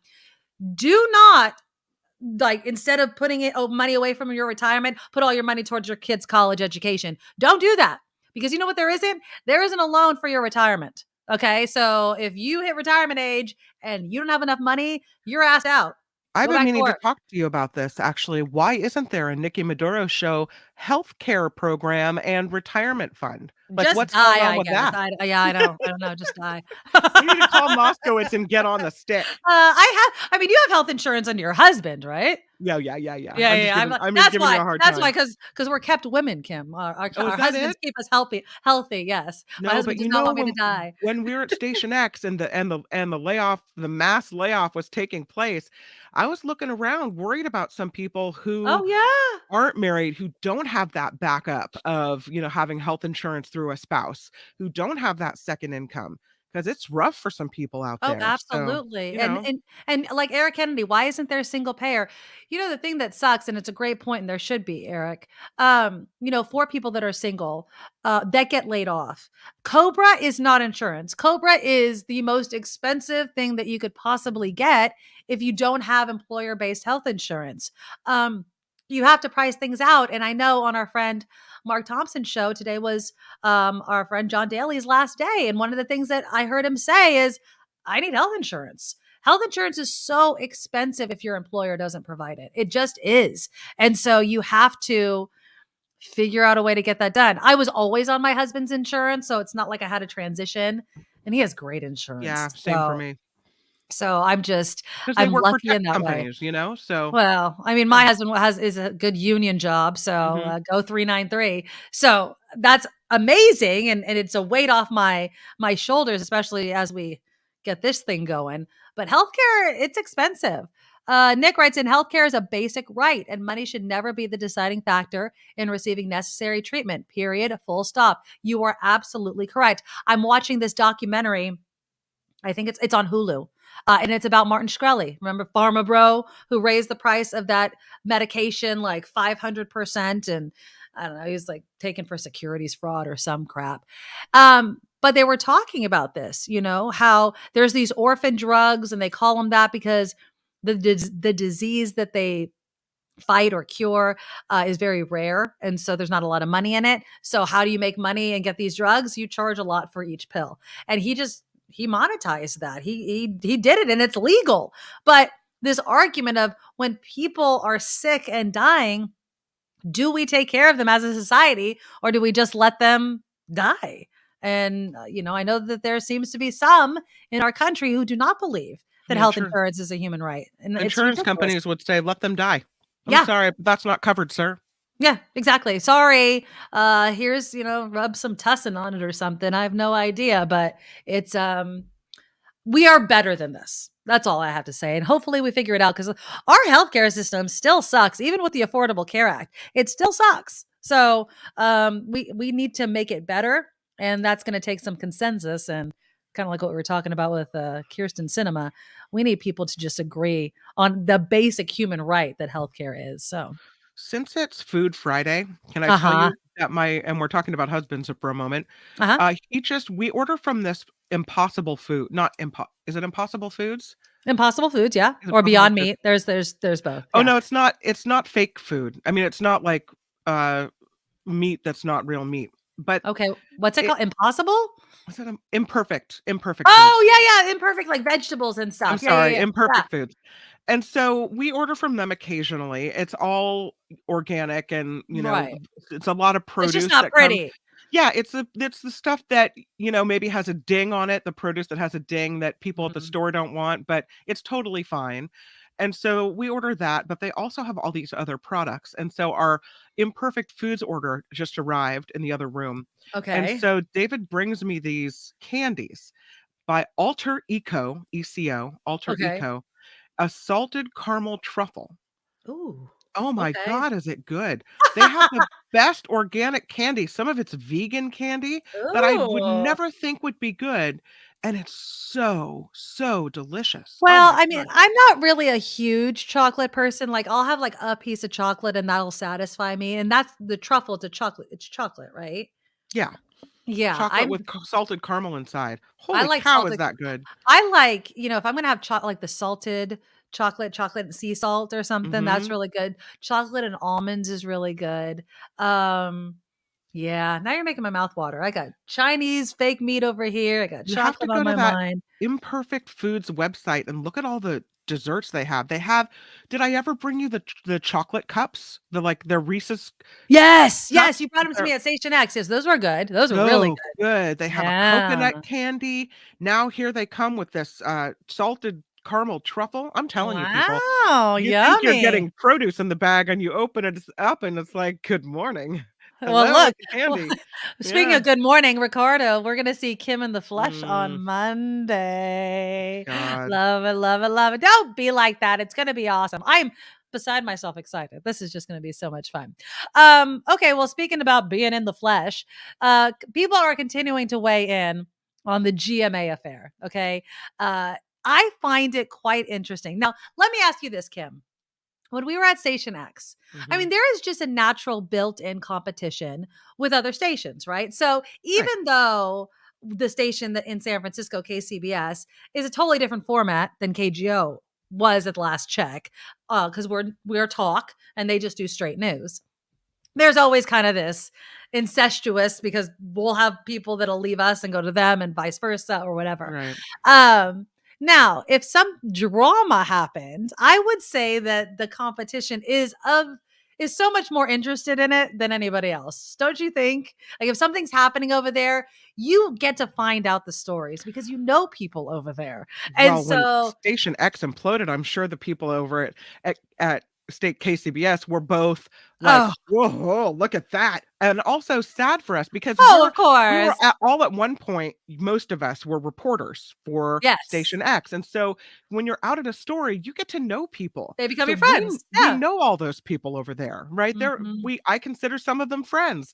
So all at once they probably feel like, oh God, there before the grace of God go I. Look at what Yes. happened to that station. And Exactly. but also kind of secretly like, oh, I guess this is good for me, right? Woohoo. Well, and it's scandalous, right? It's, oh my Right. God, it's a huge story. So the reason I bring this up is Gail King, who is on CBS Morning, so opposite of Good Morning America, was on with Andy Cohen, and of course he has to ask her about the drama. And I just wanted to play it because it just reminds me of being in the media and you know these people personally off air, but then you're also kind of interested in the drama of it all. Here she is. I want to know when all hell is breaking loose at GMA or the Today Show, do you come into work and you open the paper and like, thank God it's not us? No. Yes. Yeah, right. No, I mean, I look at the situation and I do say it's very interesting what's happening over there. Right. It's just gotten very messy and very sloppy. Yes. I do think that. Yes. Because in the beginning, I actually thought, let's good on Good Morning America. They're saying they're not taking them off the air, 2 consenting adults. But then the more you read, it's just very messy. And I think it's just to me, a sad situation because you've got kids involved, you've got families involved, and I keep thinking about that. Yeah. I'm very concerned about that. I mean, she's about that. Messy. It's only messy because, as far as I know, TJ Holmes is making it messy because of his past dalliances with other women. And of course, the timeline and things like that. Do you think that they'll be allowed back on Good Morning America? Or do you think that's it for them? I think that's it. Really? They weren't famous enough. It's a dime a dozen of people who want those jobs. They bring too much baggage. Bye-bye. Wow. All right. I don't know. I was thinking just let it die down, because this is the other thing. Do people tune into your channel just to see the couple that everybody's talking about? Nah, you see a picture of them, it's good enough, and then you're like, "Ooh," right? I But they don't don't know. want that. See, they don't want that on a news station. When you're a professional news organization, you don't want all that stuff going on. You wanna be, like Mhm. as she But said, you it's don't want Good it to be Morning America. I mean, You it's want not it like to we're be talking messy. about World News Tonight. I mean, Good Morning America does all of it. They do straight Yeah. news, they do celebrity news. So, and this was GMA 3. So I think like the later in the morning show, if I'm correct, I don't know, I don't watch it. But maybe it'll drive up viewers if you have something like that. No? You don't think so? Okay. Mm-mm. No. Oh, well, see, look, Kim writes, their ratings have gone up since the news broke, but they haven't been on more than 2 days. See? So the ratings go up because people want to see what they look like. How are they going to handle it? If you let too much time pass, I feel like you may lose the momentum of it all, or let it die down. They'll stop thinking about it, but they'll still tune in because we're all voyeurs for everything. Oh, K Plant, GMA is a family show with no room for that. Ooh. And then Mo directs as they abuse the trust. Wow. Oh, you guys are really, really harsh about this whole thing. I'm all for the drama. I watch Bachelorette and all that crap though. So, you know, Do you care if you ever see them again? I never watched them to begin with. So I guess Right. that's a good So point. it's Yeah. like, whatever. I mean, Yeah. I just feel like they're not as notable as someone like, okay, so say Peter Jennings was involved in some scandalous affair while he was Okay. married. I mean, he's passed on now, obviously. I'm just pulling a big name, right? Okay. So he was kind of like the king of the network for many, many years. Uh-huh. Very important to the station. They may be willing to overlook something like that, but when you have two people who are just part of they're cogs in a wheel of a big show Mhm. where there's a bunch of Yeah. different anchors, where they're easily replaced and no one bats an eyelash. I mean, we're all replaceable. It's just a sad fact. Yeah. And Nick doesn't care. Not trying to be a wet blanket, but who cares? This really isn't that big of a deal. It's not. I mean, it's kind of like that celebrity-esque type news. But I feel like when you're talking about two, what I would say, successful people who Yeah. may lose their jobs simply for having a consensual relationship at work, that is an issue that I think a lot of people can relate to. Would you Trust want your this. relationship to be you be fired over a relationship? If they do find themselves on the street looking for work, you better bet that whoever hires them next has a contract in it, Yeah. with a for sure morality clause and an extra little clause saying, by the way, no hanky panky in the workplace. Or you have You to ask first. Like, like we need to know how this is all working out before it breaks and the paparazzi lets us know that you guys have been fooling around. Okay, we're going to take a quick break. Tim Sika is going to be joining us right after Kim's news. We'll talk about a number of movies that are coming out either in the theaters or being streamed. I can't wait to hear what he thinks about The Whale, which is a movie that Brendan Fraser is making his, I don't know, return to Hollywood. He hasn't been fully gone. That's what he's been trying to say, but I haven't seen him in anything in a long time, but it's been in the news a lot. And also Emancipation with Will Smith. Is that really worth seeing, or has this, not saying it's not an important story, but has this kind of been done before? So we'll get Tim Sika's take on all of that coming up on the Nikki Medoro Show live on YouTube. Now, from around the world to up your street, the Nikki Medoro Show presents News Czar Kim McAllister. And this report is sponsored by tax attorney Steve Moskowitz at 888 Tax Deal. The White House is dismissing claims that the prisoner swap for WNBA star Brittany Griner was a bad deal. Republicans have accused the Biden administration of putting American lives at risk by releasing a Russian arms dealer in exchange for Griner. But speaking to reporters, White House Press Secretary Karine Jean-Pierre said Griner is an American citizen who was held unjustly under intolerable circumstances. The daughter of House Speaker Nancy Pelosi says her dad is getting better every day after a brutal attack left him injured. Alexandra Pelosi making the comment to CBS News. She said Paul Pelosi's physical scars are healing, but she doesn't know if the emotional scars will heal. He was injured during an attack at the couple's San Francisco home in late October. Alexandra says she hasn't slept well since the night of what happened there. Senate Majority Leader Chuck Schumer will allow Senator Kristen Sinema to keep her committee seats. This following Sinema's decision to leave the Democratic Party and register as an independent.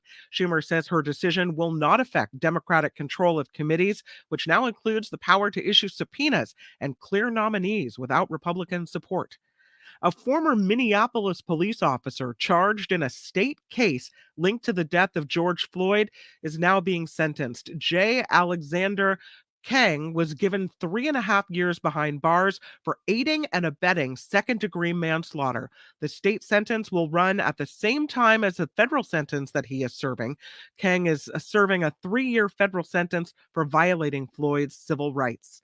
Remember that weird cult NXIVM, Nexium? Nexium, yes. I Nexium? was really into that documentary. Yes. So the cult leader, Keith Raniere, will remain behind bars. A New York federal appeals court upholding his earlier conviction on charges including sex trafficking, the sexual exploitation of a child, and forced labor conspiracy. He had been sentenced to 120 years in prison for the crimes. The case made national headlines due to allegations of sexual slavery. But again, an appeals court upholding his earlier conviction. He will stay in prison. He will not get out. And that is the way it goes there. Did you see that document? Have you ever followed any of the documentary about that? The actress from Smallville was caught up in that. She got jail time. Yep. He was branding women with his initials, making it seem like it was something else, but it was his initials. Guys, cuckoo, dude. But I'm glad he's staying in prison. Jesus. That is cuckoo, dude, is a great drop for the Nikki Medoro Show.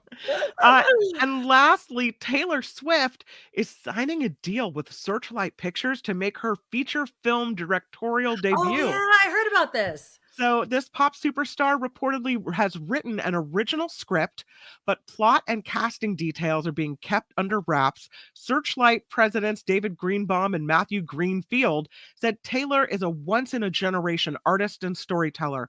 They continued by saying it's a privilege to collaborate with Swift as she embarks on her new creative journey. Swift has already won 2 Best Direction awards at the 2022 VMAs for her work on The Man and All Too Well, the short film. So she is well on her way to, what do they call it when you've won Grammys, Tonys, Oscars? Oh, it's EGOT, right? Oh, is that what it is? EGOT, yeah. EGOT, You think she's going to be an EGOT before it's all over? You know, I wouldn't put it past her. She's so talented and she really, we'll see. I guess we'll see. It takes a lot to get the EGOT, but I wouldn't put it past her. Absolutely. Oh, she going EGOT. There you go. This report sponsored by tax attorney Steve Moskowitz. For more than 30 years, Steve has put his tax knowledge to work for people, for businesses, whatever you got, he can help you. He's at 888-TAX-STEAL, and Steve is also online at moskowitzllp.com. I'm Kim McAllister on The Nikki Medoro Show. All right. Thank you, Kim. Yes. Emmy, Grammy, Oscar, Tony Awards. Yes. EGOT. She is just very, very talented, so we shall see. All right. Let's talk some movies. And I had this great intro all lined up and I lost it. So we'll have to find it for next time. But let's welcome the man himself, Tim Sika. Oh, his avatar would not upload. Tim, I'm very, very sorry. I know. Hi. It's okay. It's okay. Hi, ladies. Yeah. Hi. It's not allowing me to engage. I'm so tech impaired. I'm telling you. It's okay. You know what, Tim? We're the casual bunch over here on the Nikki Medoro Show. I love it. Is your opinion about the movies that we should or should not see this weekend. So let's start off with one that I've been looking forward to. You tell me if it's worth it. And this is the one with Brendan Fraser, The Whale. Yeah, The Whale. This is getting, as you said, lots of notoriety because of it being a kind of film comeback for Brendan Fraser. Right. It's based on this play by Samuel D. Hunter, who here adapted his play for the screen.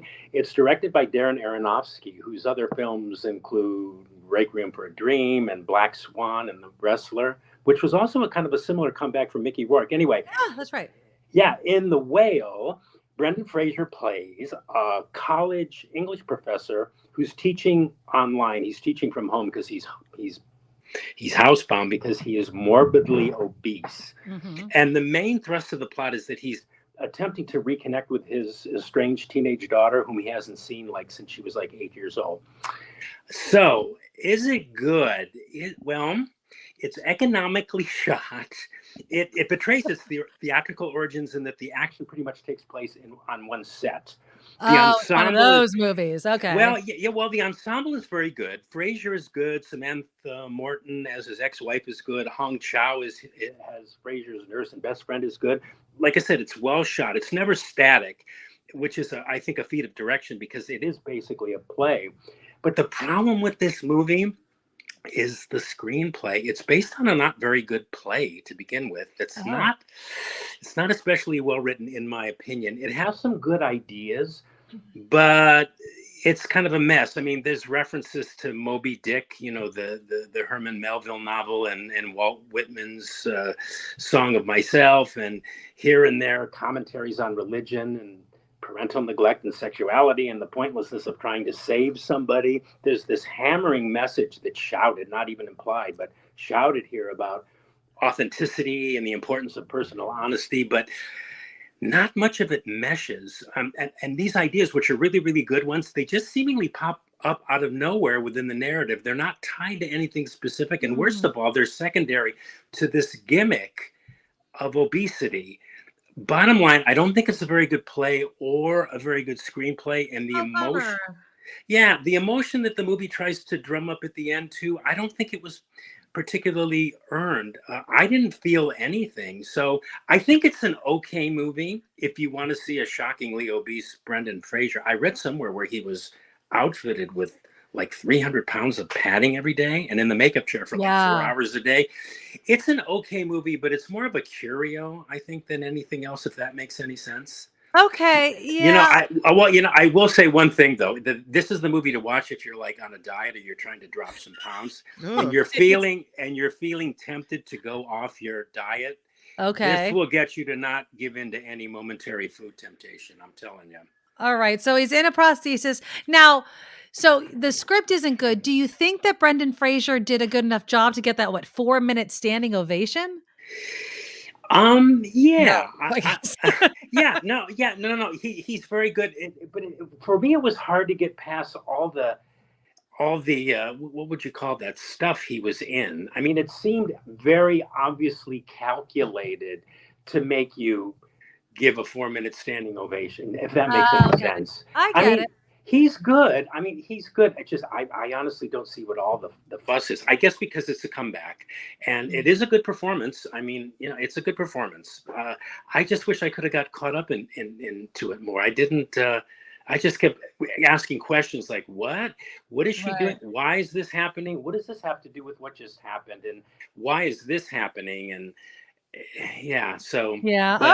right. So that's a no from Tim Sika over The Whale. What about Emancipation? I'm correct, Tim, that this is also on Apple TV. So if you have Apple TV, you can stream this for free, correct? Yes, you can. It is on Apple TV. It streams beginning today, and it's a slave drama. Obviously, it's based on this true story, or rather loosely based. Nikki, you're probably familiar with this, but there was a slave around 1863 or 1864. Right. His name was Gordon, and in this movie he's called Peter, and he's played by Will Smith. But this slave was famously photographed, and you can Google the photo.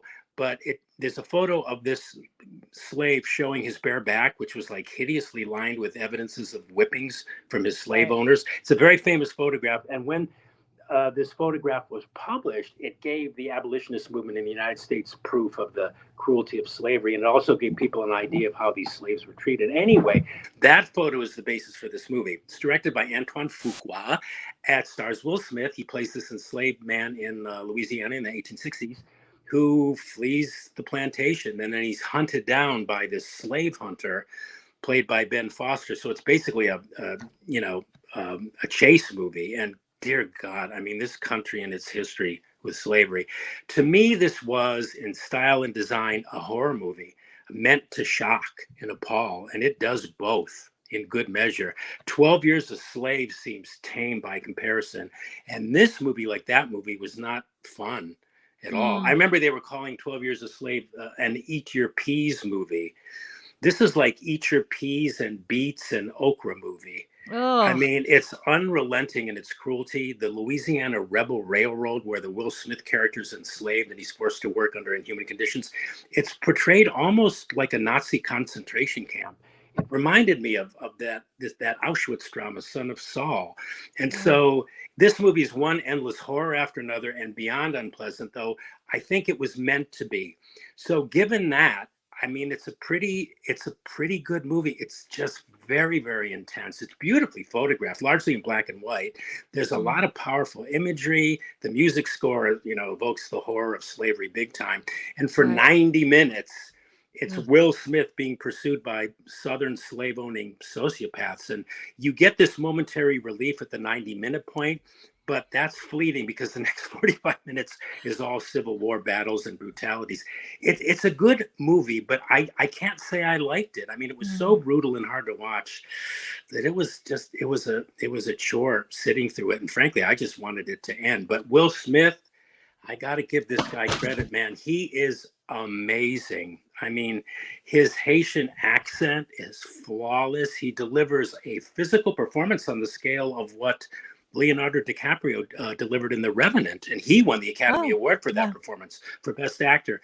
So I suppose it's required viewing on some level, but wow, it's, like I said, it is not fun at all. Huh? Yeah, I mean, I wonder how it will be received because of the whole, drama surrounding Will Smith and the slap and everything like that. Yeah, well, I was actually, at one point I was thinking, I'm not even going to cover this movie. I think it's too soon for, I mean, he's going all around promoting this thing. And, I think given his history at the Academy Awards, I think it's fine that they wanted to release this movie now, but I think he probably should have just taken a backseat, give it some time, Yeah. But he's already saying things like, well, I understand if people are still ticked at me.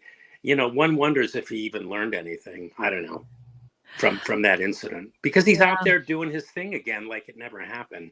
Well, I guess the audience numbers will tell us what people feel about that. Empire of Light with Olivia Colman, who I have become such a fan of in recent years. Yeah, she's so great. I mean, who doesn't love Olivia Colman? Right. This movie, this movie's being described as a romantic drama. It was written and directed by Sam Mendes, who did American Beauty and that James Bond Skyfall and that World War II drama of a couple years ago, 1917. Anyway, it stars Olivia Colman, the great Olivia Colman, as this woman. We learn rather quickly she's got some kind of mental illness. I think it's schizophrenia. I'm unsure. It's something like bipolar. If not schizophrenia, then something similar. Let's just say she's schizophrenic.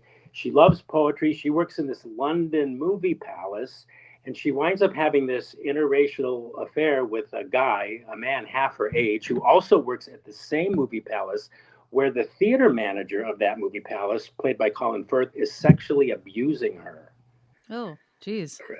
And I think I can say with impunity that this may very well be one of the strangest movies being touted for awards consideration that I have ever seen. It's like 4 or 5 movies in one, for one, none of which mesh or coalesce in any way. It's it's a story about this woman, this played by Olivia Colman, this Jamaican guy she has this affair with, played by Michael Ward.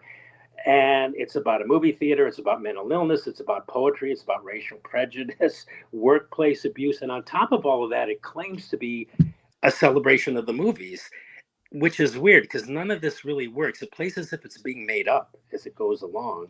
And dollars to donuts, Nikki. Anybody who's watching this movie, I bet by the 20-minute mark will more than likely, I would bet on it, proclaim either verbally or mentally, is this some confused weird ass movie or what? But what is happening? Exactly. But on the positive side, it does have Olivia Colman, and she is Yeah. always I love worth her. watching. Yeah. I mean, if you're an Olivia Colman completist, I mean, you'll want to see it for sure. But I don't know. There's times even when she kind of seems awkward, as if she knows the screenplay is not the best, and she's just trying to compensate for it, you know, being the professional that she is. And the rest of the cast are really good too. But it doesn't. It plays. It doesn't work. No. The other good thing about it is that they cite all these movies from the 80s, like the Blues Brothers and all that jazz, and Raging Bull and Chariots of Fire and Being There. But the tone of the movie is weird. I mean, Mystery Science Theater 3000 could make a meal out of this movie. Ooh, maybe I'll have to do that, Tim, because that's really funny. I love that. Yeah, but anyway, despite the movie references and despite the great Olivia Colman, it's hard for me to recommend it. But again, if you love Olivia Colman and you're a Olivia Colman completist, you need to see it for sure. All right. Last one, Tim. EO. Yeah, boy, am I going to sound like I'm being snarky this week, but I can't help it. This one's a bit difficult to describe. It kind of stylistically veers between conventional narrative, like a normal movie, and surrealist drama. Okay. EO is the title. It's the name of a donkey, and it's a Polish film directed by Jerzy, I can never say his name, Skolimowski. That's right. Okay, good. I thought you were going somewhere else. All right. I noticed EO is kind of the sound a donkey makes, right? Skolimowski. Yes. Anyway, it was inspired by this French film, Robert Bresson's 1966 Balthazar. It was also a story of the life of a donkey. And from what I'm able to tell, the movie that inspired this one, the one that I just mentioned, is much darker than EO, which is why after watching EO, I would probably never watch Balthazar, the movie that inspired this one. It's a critical darling, EO is. It won the jury prize at Cannes. It ranked 4th on the Cahiers du Cinema top 10 films of 2022 list. You don't like this one either. Well, I'll tell you why. It follows the life of this donkey as it kind of wanders across Europe, and that's really very charming in a way, but he's being sold, he's being used for labor, he's performing as a circus attraction, a soccer mascot. He encounters all kinds of people and situations, mostly abusive ones, which is why I so intensely dislike this movie. There's two kinds of movies, Nikki, which are hard for me to get around: anything involving abusive women or children, or anything involving the abuse of animals, and EO belongs in the latter category. I mean, it's the story of a donkey, mostly a donkey in peril, but unpleasant, very unpleasant. I don't know what the point of it was, other than it being a commentary on humanity's inhumane treatment of animals. But the movie's so sad, especially the ending, which is so cruel. And I'm going, why? I don't know. I don't know if I need to watch that. I don't know if I need any more tragedy in my life, but there's also a part of me that's like, now that you said the ending, now, damn it, I have to watch it to see how awful it is. Well, here's the thing, and this is for the cineasts who are listening to your show. As a piece of cinema, it's impressive. It's very cinematic, meaning that it's really beautifully shot. Right. And it's primarily visual. There's very little dialogue. So the lion's share of the story is actually just conveyed through the images. And it's masterful in that regard. But I'm watching this and I'm going, I almost bailed at the 50-minute point. Really? I stuck it out. Yeah. I mean, I'm glad you said it, because it looks like from the picture that it's adorable. It could be a kid's movie. Like, look at the little animal. That could be fuzzy and cute for kids. Right. No. I don't think it's a movie for kids at all. And I like the fact that it was unsentimental that way. But that poor donkey. Well, go give it away just in case we want to watch it. So and I'm not going to tell you the scene that really made me sick. All right. Now this is only in theaters, right? Yeah, I believe it opens. I think it's opening today exclusively at the Roxy. Yeah, that I know for sure. So probably the art house cinemas in San Francisco it's playing, but not streaming yet. it'll be there before you know it. So. All right. Well, there's Tim Sika's. I mean, I would say it's kind of a crapshoot then on what you're going to watch this weekend out of the 4 that we chose. I know. But if you had to choose any, Tim, of the 4 that we just talked about, which one would you choose? Even if you didn't like it that much. Okay, I would have to. It would be a tie between The Whale and Emancipation because there's a lot of good things in both those movies that would make them worth seeing. Yeah. All right. Sure. Well, I'm going to probably watch Emancipation because it's free and I'm not going to the movie theater. But Tim Sika, we will bring you on again real soon. Thank you so much, my friend. Oh, you're welcome, Nikki. Thanks. It was great. Thanks, Tim. Yeah. That's tough, though. I mean, watching movies that are hard to watch.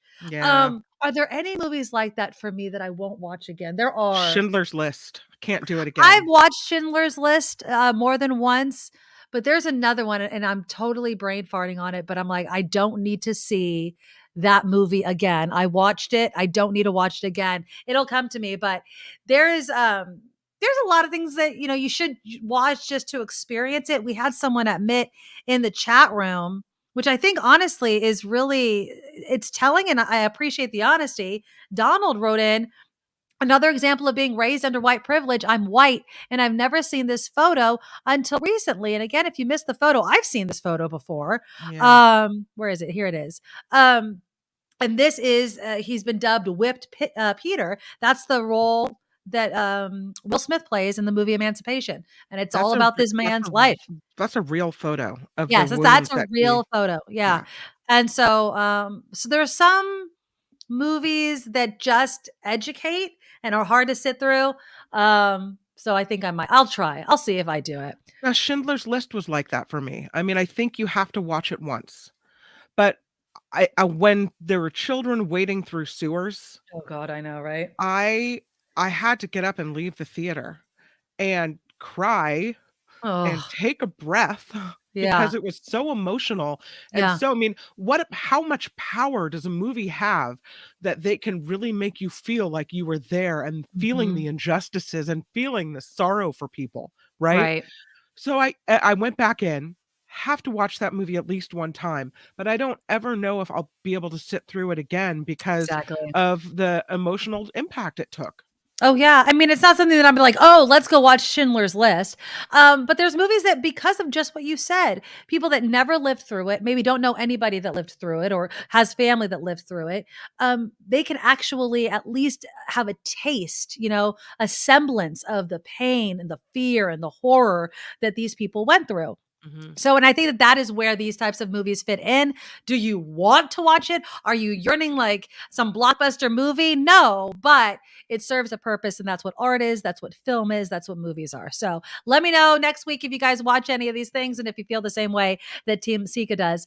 I will disagree with you, Elise. Requiem for a Dream. Loved that movie. I've watched that movie so many times. Jared Leto is in that movie. There's a lot of people in that movie. I don't think I've seen it. Yeah, it's old, but it's a good movie. I liked that one. There's movies. It's bothering me that I can't remember the movie that I'm thinking of that I would never watch again. Watched it once and I won't ever do it again. But yeah, there's just movies you have to watch to be a human being and understand what people are going through. I mean, you don't have to watch anything, but there's a reason behind making those sorts of movies. Okay, so let's wrap up the show. A big thank you to everybody that's participated in the live chat. Let me give us shout outs once again to those that have donated to the show today. Kevin Hobbs came in. Kevin with a $23 donation to the show. Love you. Mwah, mwah, mwah. I'm sending all kinds of kisses to Jim Slayton. $4.99. Jim, see you in the chat all of the time. Mark doesn't give kisses like you do. Really. I give good kisses, Kim. Oh, baby. Oh, baby. Jay Stiller 7, $4.99. Tony, my friend in San Antonio. I think you might be my only friend in Texas. Oh, I have 2 others, but you're my favorite. $19.99 with super sticker. Thank you. James, $1.99. Eric Kennedy with $3 super sticker. And then James Buchanan, who started us off with a $4.99 donation. I love you guys. You make the show go round, and we can't do it without you. So we really, really appreciate it. Also, go to my website, thenikkimedoroshow.com. Donate to my Patreon. A monthly subscriber. I have three. I have 3 of the 4 pieces of merchandise. Once the 4th comes in, I'll do an unboxing. Maybe it will happen this weekend if it ever shows up. And so we'll do an unboxing for the Patreon members because, you know, I only have so much money in a little kitty for merchandise. So these may be limited edition exclusive things depending on What do we how have? popular they We are. have a shirt and a You're hat. going to have to wait. That is called That's a rude. tease, Kim How McAllister. rude. And God. the Patreon members will get first dibs and see them first. You're a really good tease. I have to say. I mean, That's you what he always said. leave me wanting. And it pisses me off because then I'm mad that I don't know. Too bad, so sad, sweetie. Gotta leave them wanting more, Kim McAllister. That is my motto. But yeah, the NikkiMedoroShow.com. You'll find the links to the show. You'll find the links to the Patreon because we love teasing you every single day. Next week, Mark will be there on Monday, correct? Yeah, I'm not. Okay. Yeah, Monday, Tuesday, and then it's me Wednesday, Thursday, Friday. But Kim's face, not that beautiful face right there. The other beautiful face that she has is going to be here Monday, right here on the Nikki Medoro Show. I might even bring several chins along with me. You know, shut up. None of that on my show. Bring it all. This is all about female empowerment, my friend, and we are going to rock it out of the ballpark. So I thank you. I love you. I can't wait to see you. The Nikki Medoro Show at gmail.com. If there's anything you want me to cover, any topics I may be missing, please let me know. And have a fabulous weekend, my friend. Until Monday.